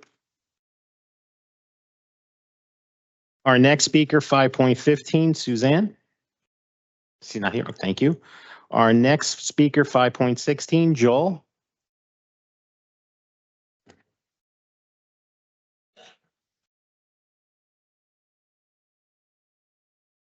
Okay. That's coming. I'll start anyway. Okay, great. President Waterman, you're being asked questions tonight about the delay in the legal recalculations and rollbacks of our rents. When what should take a day to accomplish is taking more than 7 months, it would seem that the reasonable person that it's highly likely the delay is caused by incompetence or it's purposeful in the effort to delay justice, or both. What I'm going to share with you is also explained either by incompetence and or willful ignoring of the law. But no matter the reason, tenants are being harmed and I'm demanding that you investigate. What is being passed out now is the annual landlord registration statement for 2 different buildings in Jersey City. The first is for Portside Building located at 155 Washington Street. One of the 2 buildings the Rent Leveling Board determined is subject to rent control. As you can see, in the center of page 1, our landlord Equity Residential states that our superintendent is Daniel Riley, but does not list his phone number or apartment number, both of which are required by law to be disclosed to tenants. I mean, if we have an emergency, we need to find somebody quickly, right? Further, just one more line down, Equity states that their rent control status is, quote, pending, close quotes. How is that possible when there is no such thing as a pending status for rent control? It either is or is not exempt from rent control. We all know that Portside is not both buildings. On the document's backside, you see that a letter was submitted as a rent control exemption documentation, and I've attached that letter. No matter what it says, why would the landlord-tenant office accept this registration with false and missing information? Why isn't the office issuing violations and fines for Equity's continued defiance of the law? Equity doesn't have a stay. Even Corporation Counsel has said as much. And to prove to you that there's a citywide issue regarding this, the next page is the annual landlord registration statement for a non-Portside building located on 1st Street in Ward B. That landlord, hiding behind their LLC name of Laxmi Ma First, has taken a page out of the Equity playbook and states that their building's rent control status is, quote, claiming exemption not confirmed yet, close quotes. That's not a legal response. According to its certificate of occupancy, the building was constructed in 2019, and there is no confirmation that a letter claiming an exemption was filed at least 30 days prior to the issuance of the CO. No filing, no exemption. We know that building is not in a redevelopment zone. That landlord cannot now claim an exemption. Why in the world is the office accepting this registration? You have in your hands documentation that do not comply with the ordinance, that they were accepted. This is unacceptable. No matter incompetence or deliberate stalling, the Faulkner Act mandates that you investigate. If not, Thank you, the entire Joel. city is on the hook.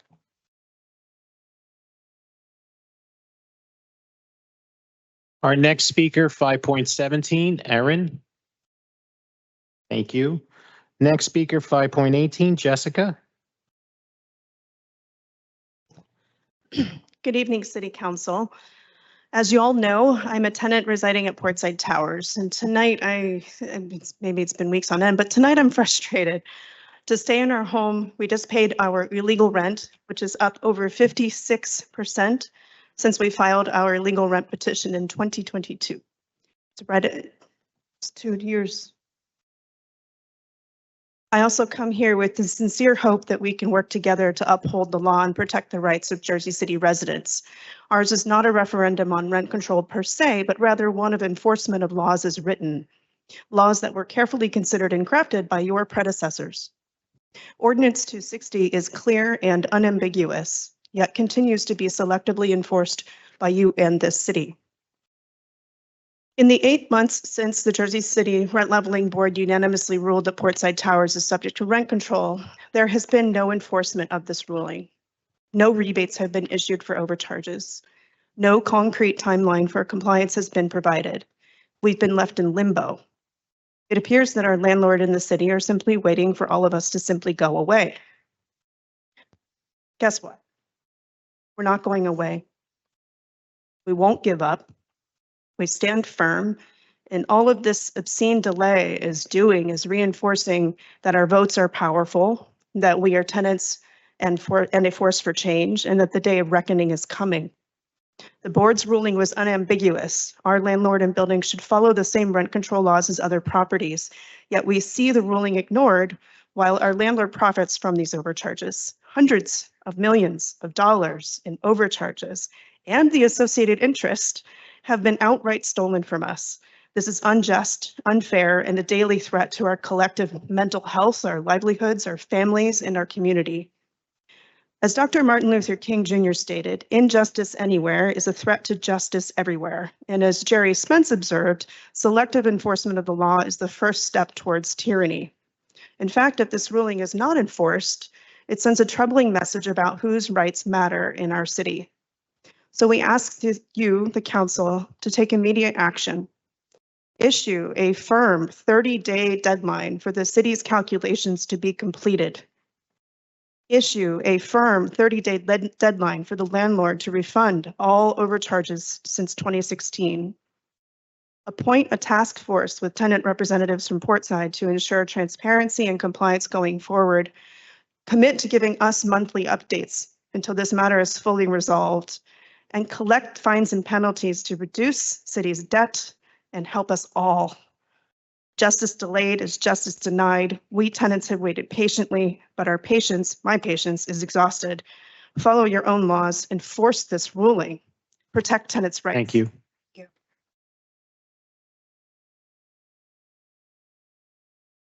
Our next speaker, 5.19, Brendan.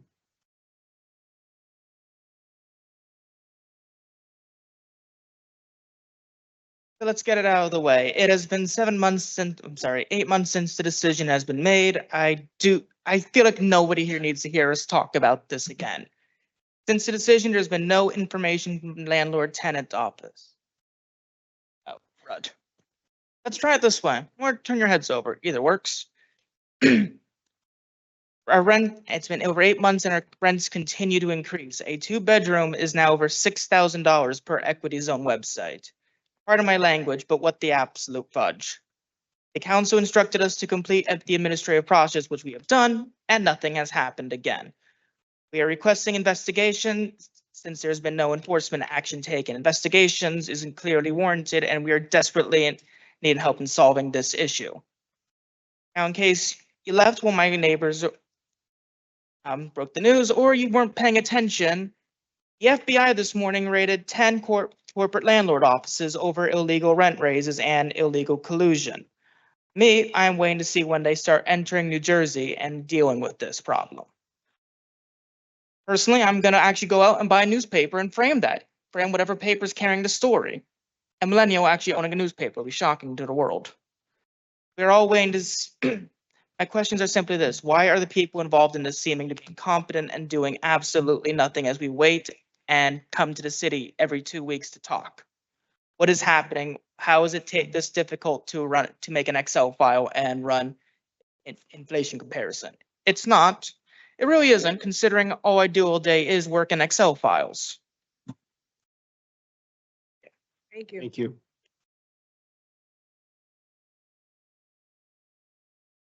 Our next speaker, 5.20, Carol. Not here? Okay, thank you. Next speaker, 5.21, Derek. Thank you. Next speaker, 5.22, Shannon. She is not here or, okay, thank you. Next speaker, 5.23, Daniel. Good evening, City Council. On October 19th, 2023, the Rent Leveling Board determined unanimously that both 155 Washington Street and 100 Warren Street were subject to rent control, and they also made a legally binding determination that rents must be rolled back to the legal 2016 rates, so 6 years before the first illegal rent petition in 2022, and that determination has no stay, so any current litigation is irrelevant in the enforcement of this. Including today, that was 238 days ago, 5,712 hours ago, 342,720 minutes ago, and 20,563,200 seconds ago. I could have traveled to and from California round trip almost 3 times on foot, walking, faster than it's taken the landlord-tenant office to calculate legal rents, despite all of the information that we've provided them, or even for them to enforce the city's laws. Because again, equity cannot raise rents at all right now because they are not in compliance of 260, despite the fact that Brittany Murray has told you otherwise. It's taken the landlord-tenant office almost as long as it takes to bring a baby from conception to birth to enforce the city's laws. And yet we're still stuck with illegal rent increases. Families are continuing to suffer under your watch. Councilmember Saleh, you addressed one of our speakers directly on March 6th, about 3 months ago, and asked us to compile documents of illegitimate increases so that you could follow up with the landlord-tenant office. And we gave you clear documentation of nearly 40 illegal rent increases at the next city council meeting on March 20th. And yet nothing has been done. The landlord-tenant office warned equity of fines or jail time in a letter sent to equity on March 19th. And yet no one is in jail, nor has anyone been fined. Now, my guess is that maybe you've been told by one or more lawyers or someone else not to address us directly because of ongoing litigation. That's just my guess. However, in my opinion, I think you're being given poor legal advice, especially since enforcement is unrelated to the ongoing legal case. I just want you all to know that the longer you sit idly, the more families suffer. And let me ask you, 20 years from now, when you look back, will you be proud of your actions or inaction as your constituents continue to suffer? Will you look back at this time proudly, or will you regret not being a leader and taking decisive action? Thank you.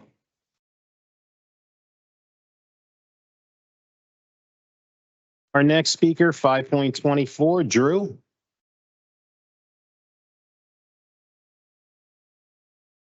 Good evening, council members. My name is Drew Kochanowski, and this is my 9th time speaking before you on this matter. In regard to the enforcement or lack thereof of Ordinance 260, I am angry, I'm upset, I am tired, but you know what? I've only been involved in this for a mere few months. And if that's how I feel, can you even begin to imagine how exhausted my neighbors must be who've been at this for years? Yes, years, plural that was. I do not envy you. I would hate to be sitting up there right now and be criticized. I know your job is difficult and it's the last thing I would want, but I just don't believe what we as your constituents are asking is that difficult of an ask. It's unfathomable that little has been done to help us and ensure fair enforcement of our city's laws. What are the roadblocks that are preventing you from helping us? Tell us. Let us know. How can we further help and bring this to a rest once and for all? The other week, I questioned Director Shyrone Richardson's ability to do his job, and I'd hate to criticize you and your ability to do your job. But at this point, I will question everyone, and I encourage you to reflect on the following. What are you as an individual doing to help us? I want to bring up something that happened a few weeks ago during a council meeting here in this very chamber. From a constitutional perspective, the First Amendment guarantees our right to free speech, including holding signs and peacefully protesting in public forums, such as the State of the City address. Public meetings are where these rights should be vigorously protected. By not addressing this issue and hiding behind the excuse of potential litigation, John McKinney fails to protect constitutional rights. It is crucial that city actions comply with constitutional principles, beginning with transparent and accurate legal guidance. Ignoring these responsibilities undermines the fundamental democratic rights of citizens. We demand that legal advisors uphold these constitutional protections without hesitation. Additionally, John McKinney's refusal to answer questions about the legality of sign holding by essentially pleading the Fifth Amendment about the First Amendment is deeply inappropriate. Hiding behind the threat of litigation risks unconstitutional viewpoint discrimination and reflects a troubling pattern as seen when the acting corporation counsel, Brittany Murray, refused to answer questions about rent control protections.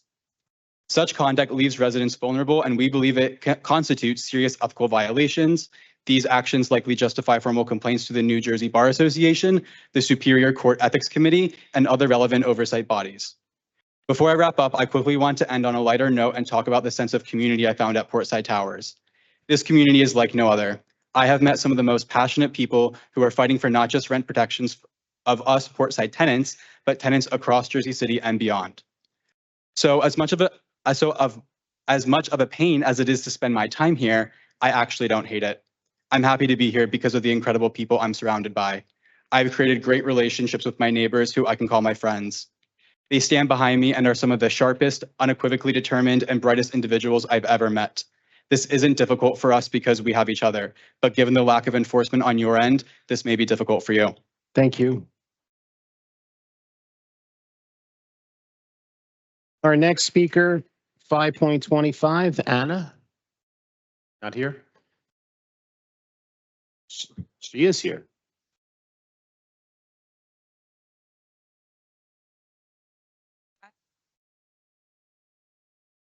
Hi.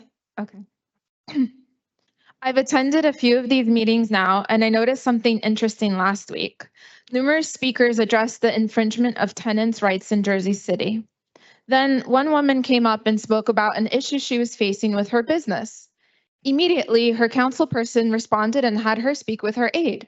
I thought, wow, now that's democracy in action. But then I wondered, why do tenants keep coming here week after week and don't see the same action? What's the difference between a business owner and tenants? For the council people sitting here today, this is your job. You're getting paid to be here. For the management companies and landlords involved in property ownership, that's their job. But for me, this is my home. For the Portside Tower tenants who come here week after week, this is their home they are speaking about.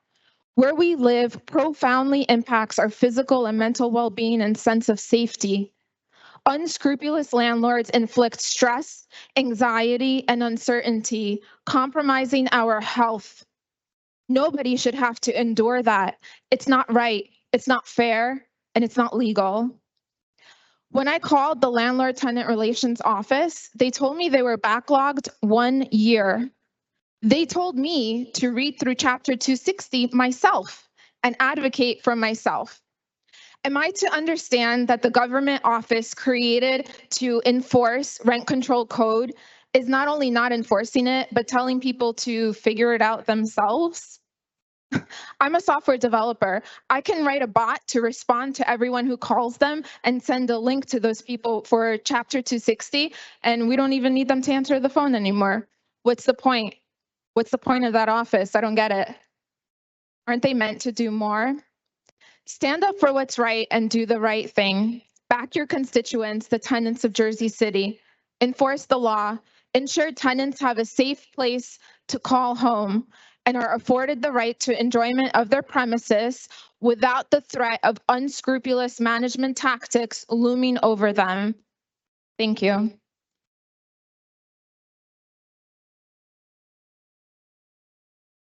Our next speaker, 5.26, Sonia.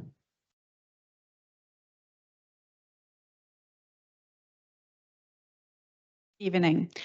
As you know, I work with leaders and executives as a coach and consultant. Organizations hire me to assess and improve their performance, increase their impact, and make them more confident in their roles. So today I brought a little exercise for you. Please immerse yourself in the following leadership situations. Given the last 2 years, I know that might be a first for you.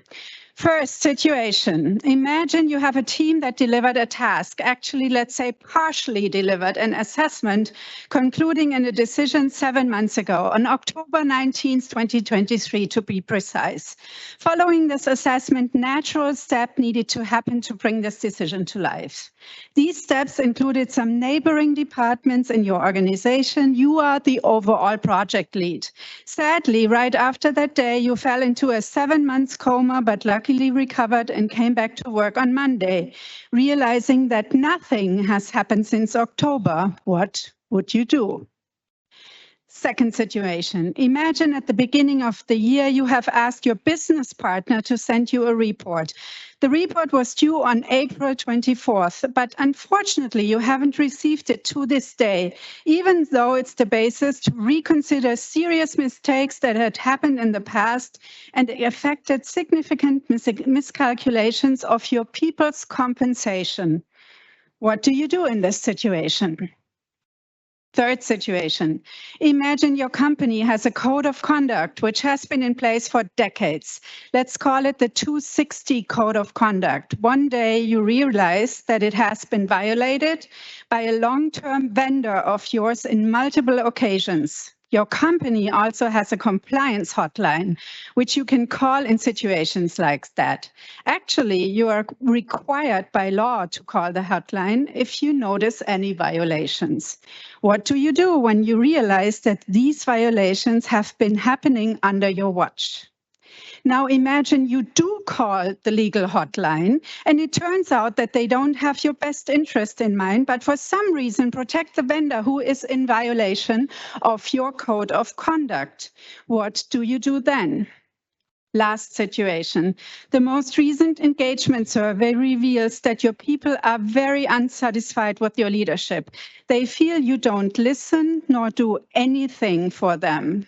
What do you do? Please consider this exercise as a courtesy for you, because if you continue like you've done in the past 2 years and ever decide to leave politics behind you, sadly, the result of my management audit must be that you will not be able to hold any job in corporate America for more than a week. And I don't mean managerial roles, I mean any job.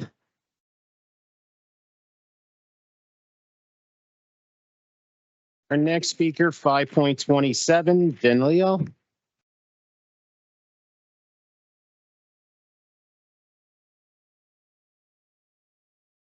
Good evening. I have an important list for you. 1, it has been more than 7 months since the rent living board decision. For 7 months, we are waiting for relief by mandatory recalculations in alignment with Chapter 260. 2, illegal rent increases continue while equity is not in compliance with Chapter 260. 3, despite all that, penalties for such violations as defined in Chapter 260 were not issued. 4, the city got sued by equity, and the lawyer in discussion to represent the city, Eric Bernstein, is working for a law firm that is a major donor to Mayor Fulop's super PAC, the same super PAC that is dominated by investors such as equity. 5, Dinah Henton, who was a lawyer before taking position of Director of Office for Landlord-Tenant Relations, initially confirmed rent control status for our buildings in 22. Suddenly, she changes her mind and reverses course. Finally, she was removed just when investigations into the rent control issue started. A subject matter expert replaced by a pastor who has no housing experience whatsoever. 6, the online form for landlord registration was altered quietly in 23. Important mandatory information have been removed. The same person who did this also tries to change the look-back period for the rent rollback calculation in favor of our landlord. Equity even was allowed to submit a partially filled form on paper, despite electronic filing is mandatory. 7, city lawyers Brittany Murray and John McKinney refused to give council member Frank Gilmore advice on public law on multiple occasions. 8, Mayor Fulop censors and hides reasonable, fair and correct comments related to rent control on social media. 9. Jersey City Police and private security harassed residents and took their First Amendment rights of the state of the city address. 10. Council President Waterman refuses to investigate all the above, despite her legal obligation as per Faulkner Act. Wow, there's so much more. I have not enough time. Processing this, it all makes sense. It paints a picture of a Jersey city that protects mega landlords such as equity at all costs. A city and corporation council that protects a mayor at all costs. A mayor whose runs for mayor and governor have been mostly funded by exactly those mega landlords. A city that is willing to break the law for that. Let me finish with a quote. They see the laws not as constraints on power, but as tools of power to be wielded against the powerless and for the powerful. That is a classic trademark of authoritarianism. Thank you. Our next speaker, 5.28, Barbara.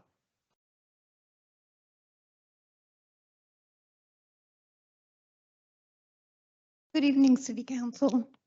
It's been a year and a half that you've been hearing "Good evening, City Council" from Portside Tower voters who have been pleading with you to do the job you promised to do, enforce the laws and rulings of the city. Wow, a year and a half of speeches and 2 years since we filed our first illegal rent petitions. 2 years. Once you step up and exercise your powers, as the Faulkner Act requires, and I am confident that someday soon you will do your job. Just think where else this group could target its energy, ingenuity, and creativity to benefit Jersey City. We could run a food drive for the hungry, raise funds for medical research to fight a deadly disease, clean a shoreline, read with students struggling to stay at grade level, offer companionship to lonely shut-ins.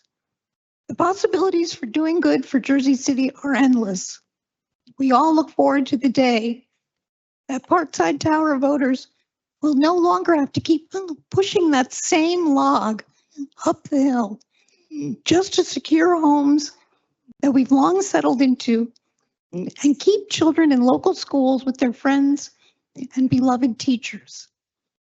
It's been almost 2 years. 2 years. Here we are again, pleading with you to do what you need to do to make the rent leveling board ruling a reality. Please. Thank you. And good evening, City Council.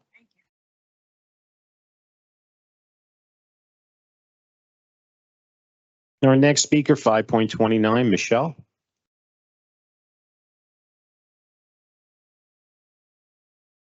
Evening, Council. I refer you to Agenda Item 10.44, Resolution 24-567. This is the city's third attempt to approve a contract with Mr. Bernstein to incorrectly provide legal services in the Portside matter. The first resolution, 24-344, provided for a non-fair and open process for an agreement to be ratified effective January 1st, 2024. We presented to the council instances of substantial donations by Mr. Bernstein to Mayor Fulop, and the council tabled the matter to review. The second resolution, 24-421, provided that the agreement was a fair and open contract and also to begin January 1st, 2024. This resolution was withdrawn before the start of the last council meeting. Now we have a third resolution where the city is trying to shoehorn an agreement with Mr. Bernstein that is just not possible or authorized by law. This time under Resolution 24-567, the city is again claiming that the contract is being awarded pursuant to a fair and open process. It cites an alleged RFQ from December 2022, to which Bernstein responded in January 2023. That professional service contract was awarded to Mr. Bernstein for representation in tax appeal matters, not the Portside matter. This means that the contract cannot now be a fair and open process because no RFQ was posted for the portside work. An RFQ and contract from December 2022 cannot be used to award this contract. It would not be fair and open. Additionally, the resolution states the contract now would begin December 1st, 2023 for a one-year term. First, what happened to January 1st, 2024, which was stated in the prior two resolutions? Second, since it's not a fair and open process, the prior political contributions by Mr. Bernstein would prevent the city from entering into this agreement. Further reviews of documents do not help this matter. The start date of the non-fair and open contract from February 2023 ended February 2024. You can't now start a new contract date claiming it was fair and a fair and open process retroactive to December 1st, 2023, and then try to piggyback the work for Portside case on top of Bernstein's prior unrelated contract. The only RFQ litigation defense counsel services the only RFQ for litigation defense counsel services was posted on February 14th, 2024. Michelle. Vote no.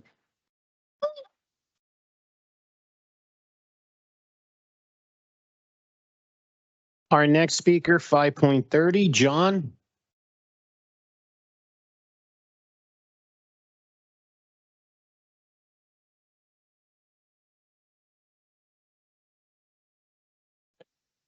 All right, good evening, council members. My name is John Kilroy. I'm the president of the Jersey City Public Works Union Local 246. I'm here to speak to you about your resolution 1014 that would be extending the unicorn payroll system. As I don't know if it's been explained to you, but the system's not working for my members. I have 579 members. The majority of them work 7 days a week, 24 hours a day. They work in sections and not staff. Apparently, the payroll system has worked for some of the staff people who work Monday through Friday, 8 to 4.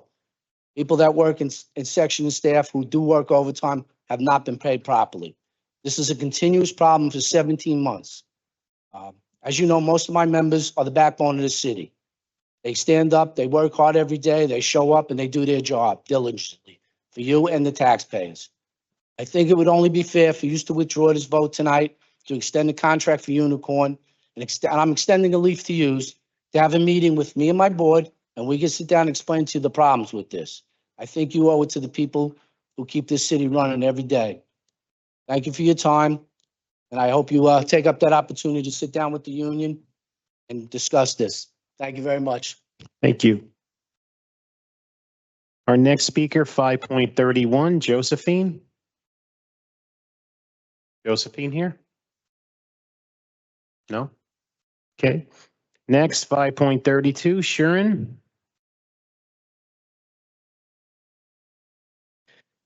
Shireen McCormick, President of MSCB, Woman of Action 2024, Wild West Side resident. All hell has broken out again the last 2 weeks with illegal construction blatantly disregarding community and frankly, the city. We were made promises and we were lied to. The big players trade double-digit millions while continuing to disregard community and work illegally without approvals or permits. McKinley Square has shown that community is watching the last year, and yet they still proceed with devil-may-care illegal activity.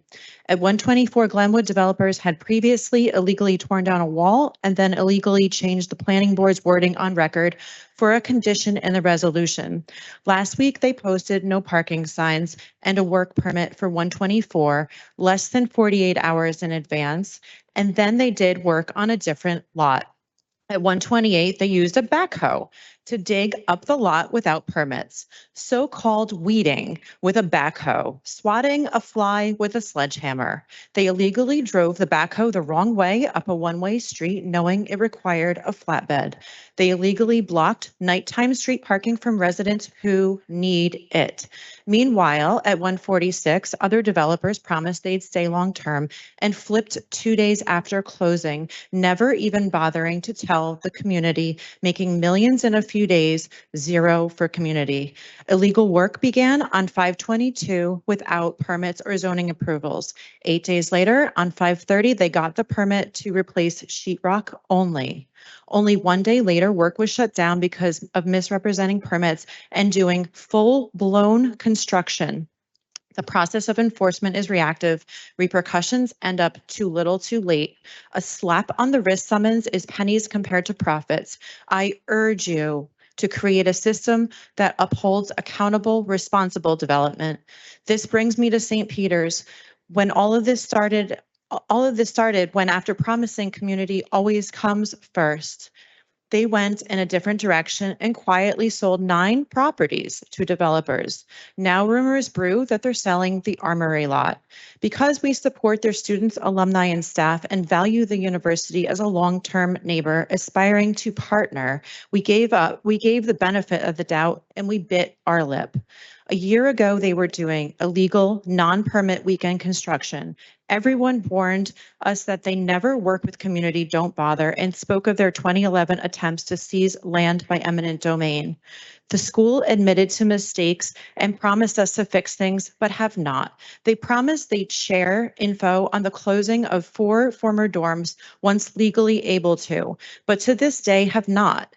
This religious institution professing ethics and neighborly conduct fails to behave in community. Thank you. St. Peter's sent Your time not is to up, us Sharon. an email Sorry. ironically headed time is up, "Community Sharon. is our Sorry. cornerstone." I'm going to mute you. Time is up. Your time is up. Sorry.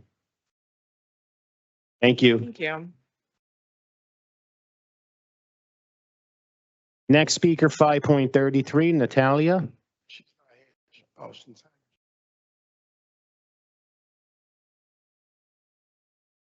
Good evening. My name is Natalia Ayofi. Good evening, Madam President, members of the City Council. I am a member of the Jersey City School Board. I'm joined here by my colleague, Noemi Velasquez, and we are here on behalf of our board president and the rest of our school board, specifically to support resolution agenda item 10.13, sponsored by Councilwoman Prinzeri, in support of the efficiency in the payroll tax collection. And I just wrote a few remarks to give you some background into the situation for which the support of this resolution is very vital. First, we want to thank Councilwoman Prinzeri for her ongoing support of our school board, coming consistently to our meetings, and for launching this joint advocacy between the school board and the City Council, which we hope will continue. Why is your support and the payroll tax so important? Because over the last decade, the state of New Jersey withdrew hundreds of millions of dollars in funding from Jersey City Public Schools, effectively mandating the burden to be transferred to the local fair share, which is the taxpayer.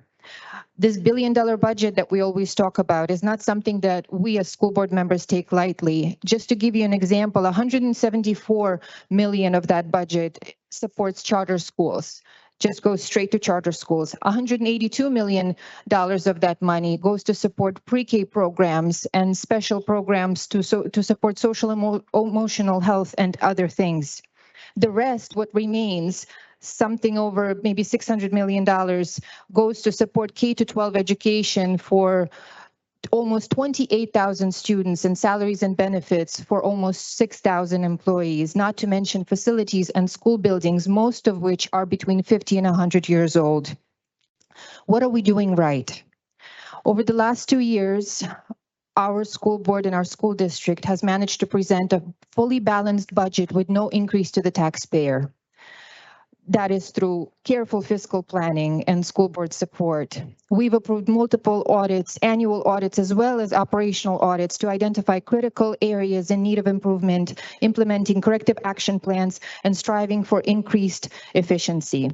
We've approved the Energy Savings Improvement Plan, the largest plan of its kind in the state, not only providing long-term green and sustainable improvements to our schools, but that will realize $66 million in savings over the years at no cost to the taxpayers.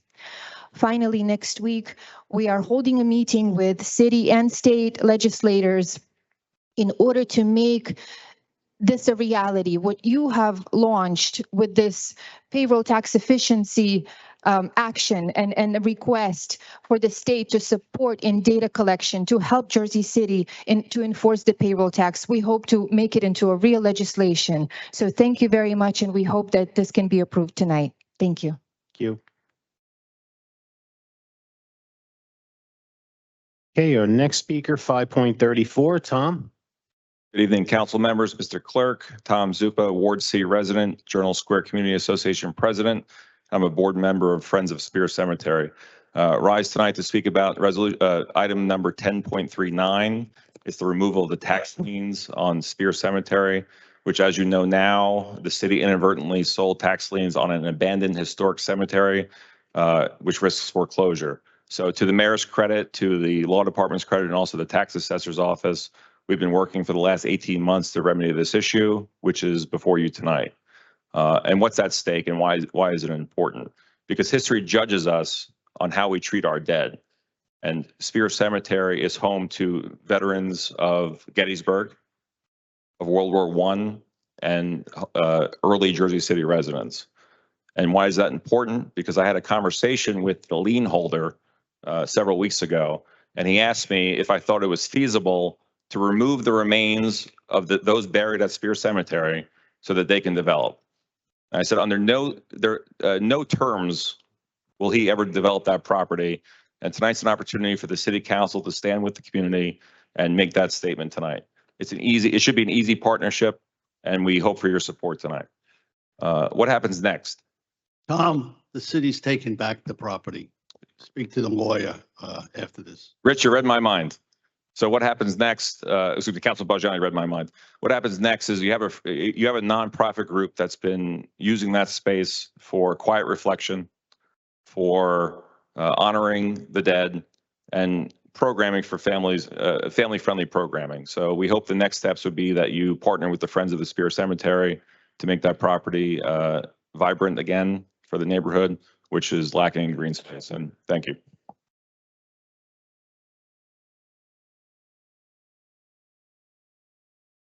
Our next speaker, 5.35, Jim.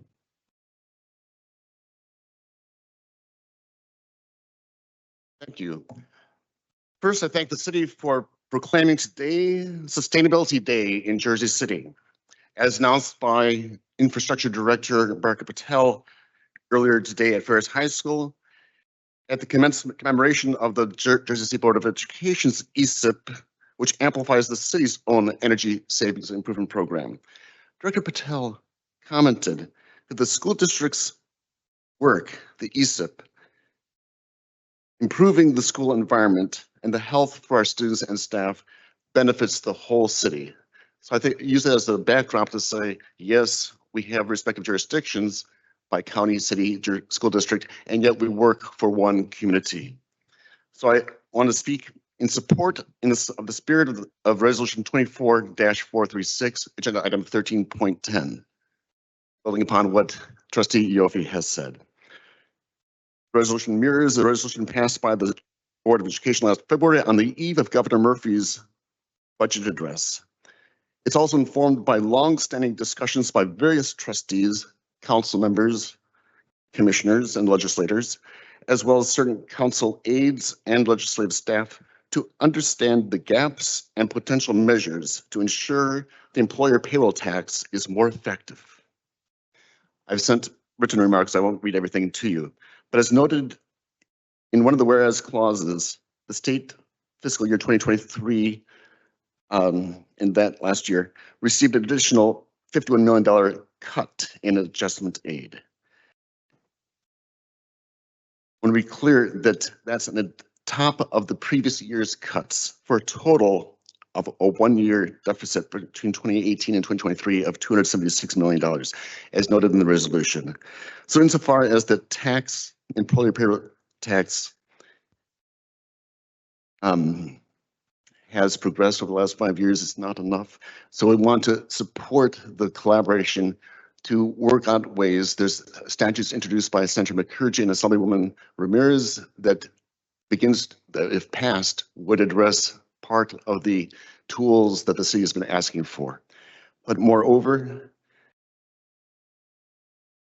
Implicit in this discussion is that the city ought to adequately fund and staff the city office designated to register entities, to collect the tax, to coordinate compliance measures, and communicate the trust fund balances with the school district. So we look forward to developments in the coming months that will enable the city to certify a far greater collectible employer payroll tax figure. Notably, it is this certified amount that a school board needs to consider as real money for budget planning. So thank you for enhancing the tax capacity, exhibiting commitment, and Thank you, Jim. publicly communicating that trust fund. Thank you, Jim. Thank you. Our next speaker, 5.36, Chris. Is Chris here? No. And lastly, 5.37, Ollie. All right, that concludes our public speakers. Just give me 1 second to adjust the cameras.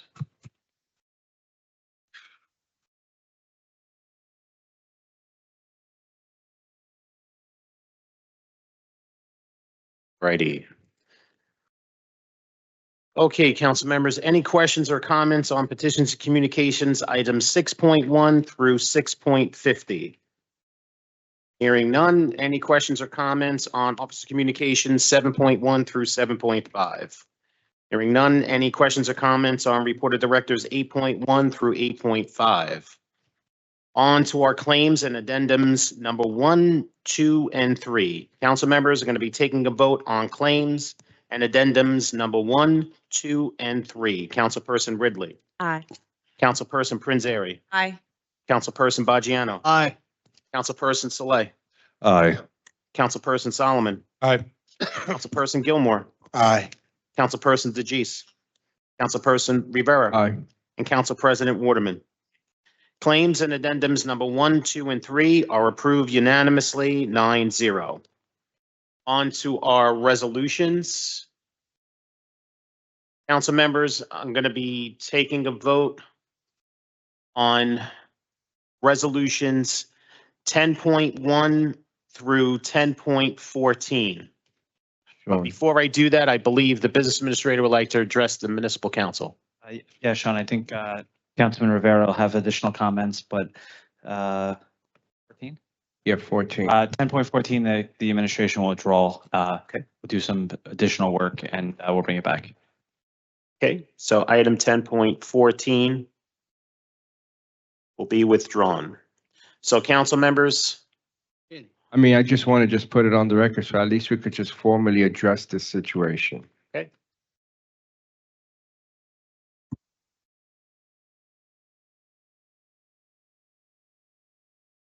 That's it. Sorry about that. I thought you were going to say something. I'm sorry. You had me in suspense. All right. Resolutions 10.1 through 10.13, with the exception of 14, which has been withdrawn. Councilperson Ridley. Aye. Councilperson Prinzary. Just briefly on 10.13, we have had some meetings with the Board of Education. We've had ongoing meetings with Board of Education trustees. I know since my first term, some of my council colleagues' first terms, and some of them going back to 3 terms now. And we do understand that we need to work together. We have come back to the table again to have these conversations. This resolution is a way for us to show the state that we are working together and not in opposition to each other. And I think that that's really sends a powerful message. I want to thank Councilman Solomon for co-sponsoring for the work that you've been doing in your district to notify businesses about what's been happening with payroll tax and how they should be registered, and to the rest of my council colleagues for all the work that you all have done collectively over the years to work through some of these issues as it relates to our school. With that, aye for all. Thank you. Councilperson Baggiano. Aye for all. Councilperson Saleh. I'm going to say aye for all. I have a lot of comments regarding the public schools. I'm a product of the public school system. Went to Head Start, PS 28, McNair Academic, Rutgers New Brunswick, Rutgers Law School, public school educated through and through. And this is not a slight against the trustees that are here, but the state of affairs in our city is we really need to work together. That's all I can say. 1013 is a step We have to monitor where the funding goes. We have to be, whether it's us as the council with our funding or the Board of Ed, we got to work together. It breaks my heart, some of the things I've been seeing lately. With that, I vote aye for all. Councilperson Solomon. Sure. Aye for all. Thank you to Councilman Prinzary for bringing the resolution. Thank you to our school board colleagues for speaking in favor, and look forward to passing the bill in Trenton as well as doing everything else we can locally, because we think there could be as much as 20 to 30 million annually that businesses should be paying but are not paying, and that both helps our public school students and it helps our property owners who were speaking earlier. So it's a win-win for everybody, and all we're asking people to do is just pay their fair share, pay exactly what they've supposed to have paid since 2019. So everything we can do to make that happen, we should do, and eager for more conversations and ultimately to get Trenton to pass the bill to give us the tools we need to truly do that. So with that, I vote aye for all. Thank you. Councilperson Gilmore. 10-1 to 10-13, right? Correct, because 10-14 has been withdrawn. I vote aye for all. Thank you. Councilperson DeGise. Councilperson Rivera. Aye. And Council President Waterman. You say aye? I'm sorry. All right. Items 10.1 through 10.13 are approved unanimously, 9-0.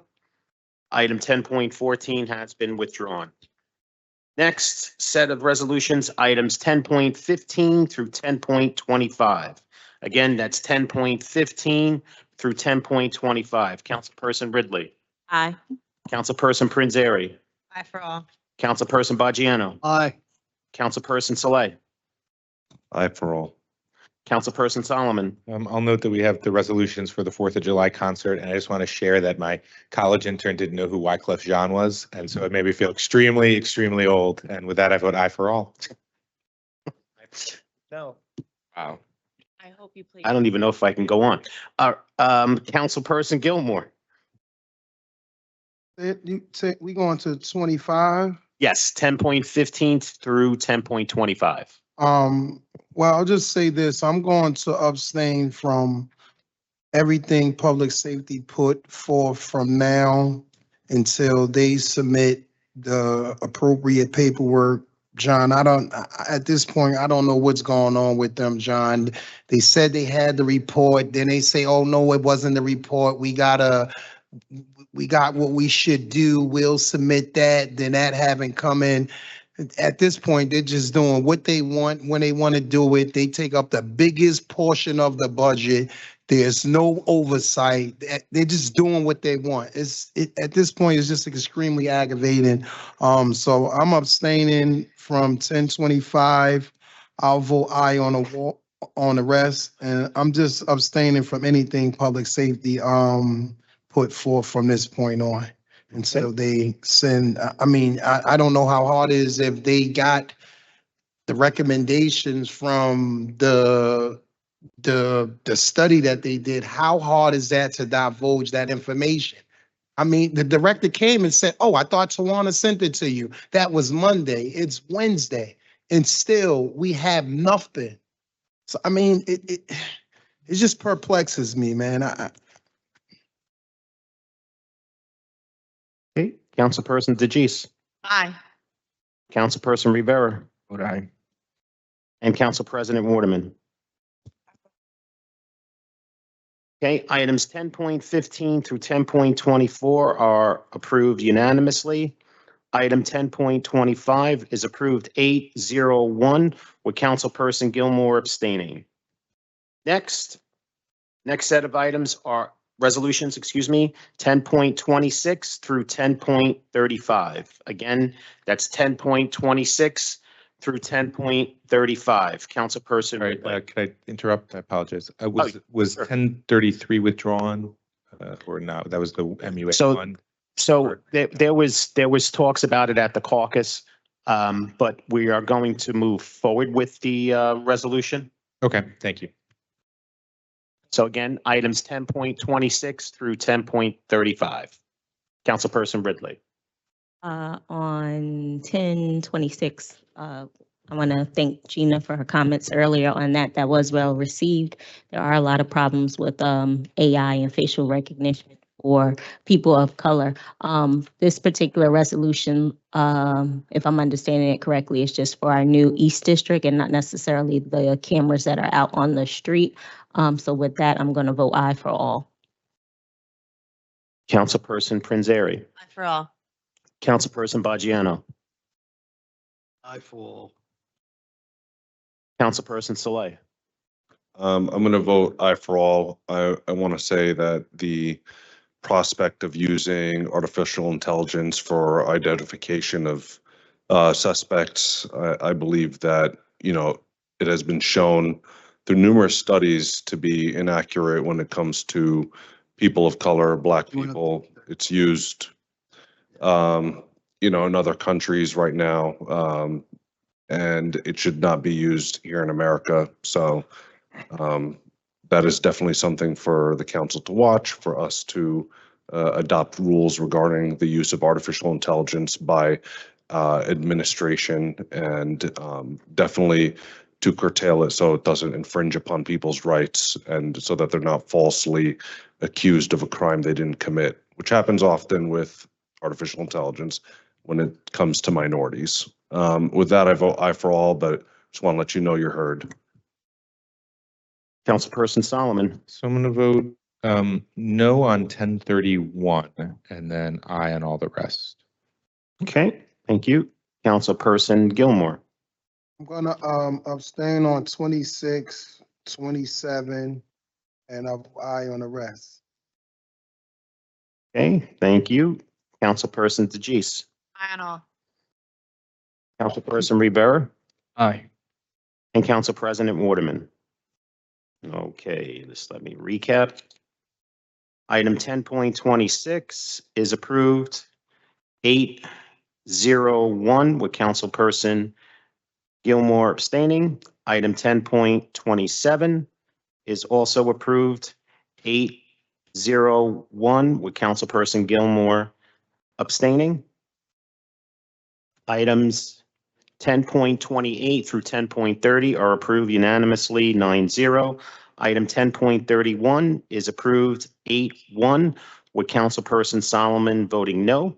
And items 10.32 through 10.35 are approved unanimously, 9-0. Okay, council members, on to the balance of our resolutions. So that is going to be items 10.36 through 10.50. Again, that's 10.36 through 10.50. Councilperson Ridley. Did we add? Aye. Councilperson Prinzary. Aye for all. Councilperson Baggiano. No on 10.36 and aye on the rest. Okay. Councilperson Saleh. I'm going to vote aye for all except 1044. I want to abstain. Okay, Councilperson Solomon. Clerk, just one question. We didn't add a late item 1051, did we? We did not we did not add any late resolution. We only added the late ordinance that replaced the second reading ordinance. Okay, thank you. I appreciate it. No problem. So I will, first I will abstain on 1042. Just the memo we got didn't explain what this case was, so I just don't feel comfortable voting on it at this stage. I'll vote no on 1044. Have concerns about. I'm not going to be able to hear him if you're going to shout. You can do it at the end. And that is all. So aye on all the rest. I'm sorry, I missed what you were voting no on. Abstain on 1042 and no on 1044. Thank you. Councilperson Gilmore. Going to vote, vote aye on all but 1044.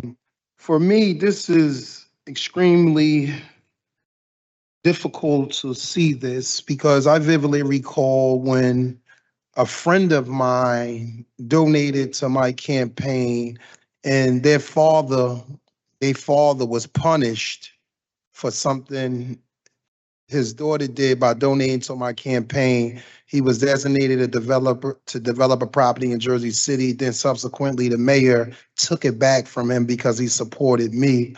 And although it's not really illegal, it is extremely unethical, and it brings about a conflict of interest. And what's even more disturbing is that this information wasn't even divulged internally to advise the council, at least let us know it was something that came secondary, which is something that's concerning as well. So I'll vote no on 44 and I'll vote aye on the rest. Thank you. Councilperson DeGise. Aye and all. Councilperson Rivera. No on 44, aye and all. And Council President Waterman. I'll abstain on 10.36 and 10.44. You're going to abstain on 10.36 and 10.44? And aye on all the rest? Okay. I can just recap. Item 10.36 is approved 8-1 with Councilperson Baggiano voting no. Item 10.37. On, Yeah. that should be 711. Council President abstained. Oh, thank you. Nice catch. I apologize. Very good. See, someone else is paying attention. So again, let me recap that. The vote on 10.36 is 711 with Councilperson Baggiano voting no and Council President abstaining. Thank you so much, Councilperson DeGise. Items 10.37 through 10.41 is adopted, approved unanimously 9-0. Item 10.42 is approved 8-0-1 with Councilperson Solomon abstaining. Item 10.43 is approved unanimously 9-0, and 10.44, just give me one moment.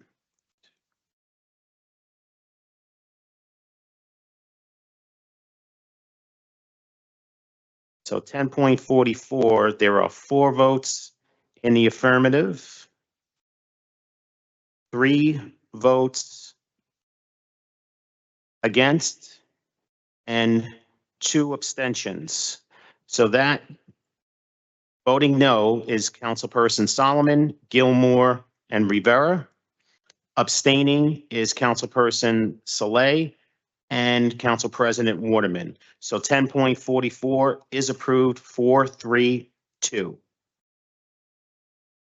Items 10.45 through 10.50 are approved unanimously 9-0. Sean, before we conclude, I do just want to ask legal and the BA with regards to port side. I know we've asked them to submit paperwork if they receive the increase. But from a logical standpoint, if one person submitted their lease and it was an increase, and we already know that they were already getting illegal rents as per the rent leveling board's decision, why do we keep making every person file to send file an illegal increase? There has to be something we can do to basically tell equity to stop increasing people rents on a lease.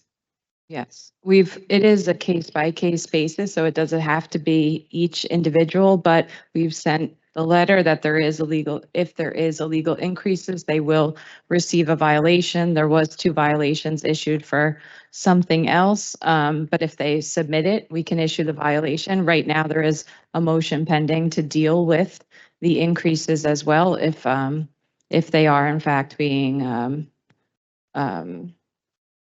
put forward right now. So we do have the motion pending, but any individual needs to submit it. But there's nothing else we can do. Because for me, I'm looking at this, right? We know that they already paying illegal rents. So they shouldn't be able to they shouldn't be able to increase anything. So we just tell them, or we have to order them to just stop it.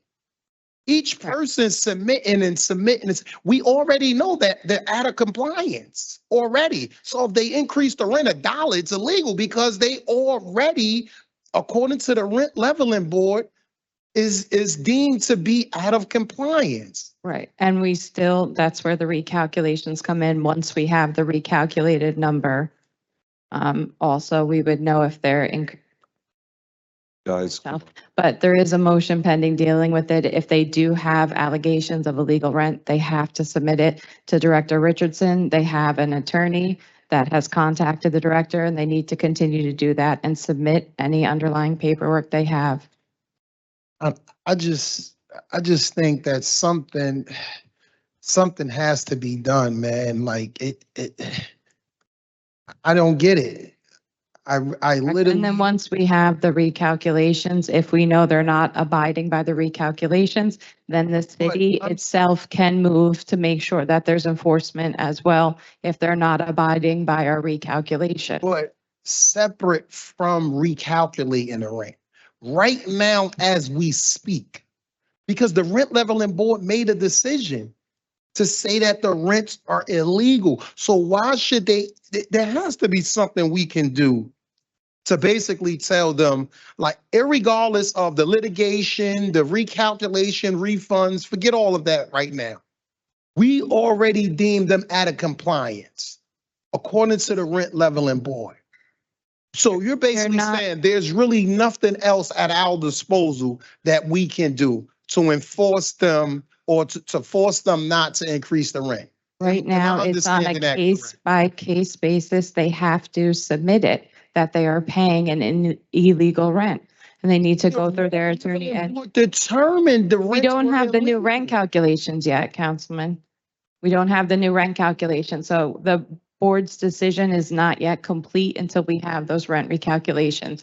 If they are getting illegal increases, they need to submit it to Director Richardson. I think have to do that. We can have a discussion if you want with the director to see what else we can do, but it's case by case basis. It has to be submitted until we have the recalculation. Those are the new legal rents. There is a motion pending right now dealing with whether or not the landlord can continue to collect the rents it has right now. But that's something that is pending before the federal district court right now. So we can have a conversation about it. We can meet with the director, see if there's anything else, but it has to be submitted. We have to have the proof. There has to be the due process going through that. And they have 2 attorneys that can submit that for them. Yeah, I mean, I think irregardless of them having a legal representation, I'm just saying as a governing body and as corporation counsel, like this, there just needs to be more that we can do at our disposal to hold these landlords accountable. do we know the recalculations? Do we know when the recalculations will happen, or when they'll be completed? Say in the next 2 weeks. Okay, all right, thank you. Motion to adjourn. Wait. Okay. Okay, so I have a motion to adjourn at 8:52 PM made by Councilperson Saleh. May I have a second? Second by Councilperson Rivera. On the motion to adjourn at 8:52 PM, all council members present by acclamation, please say aye. Aye. We are out of here at 8:52 PM. Thank you so much, everyone here and everyone watching at home. Remember, teamwork makes the dream work. Stay safe and have a great night.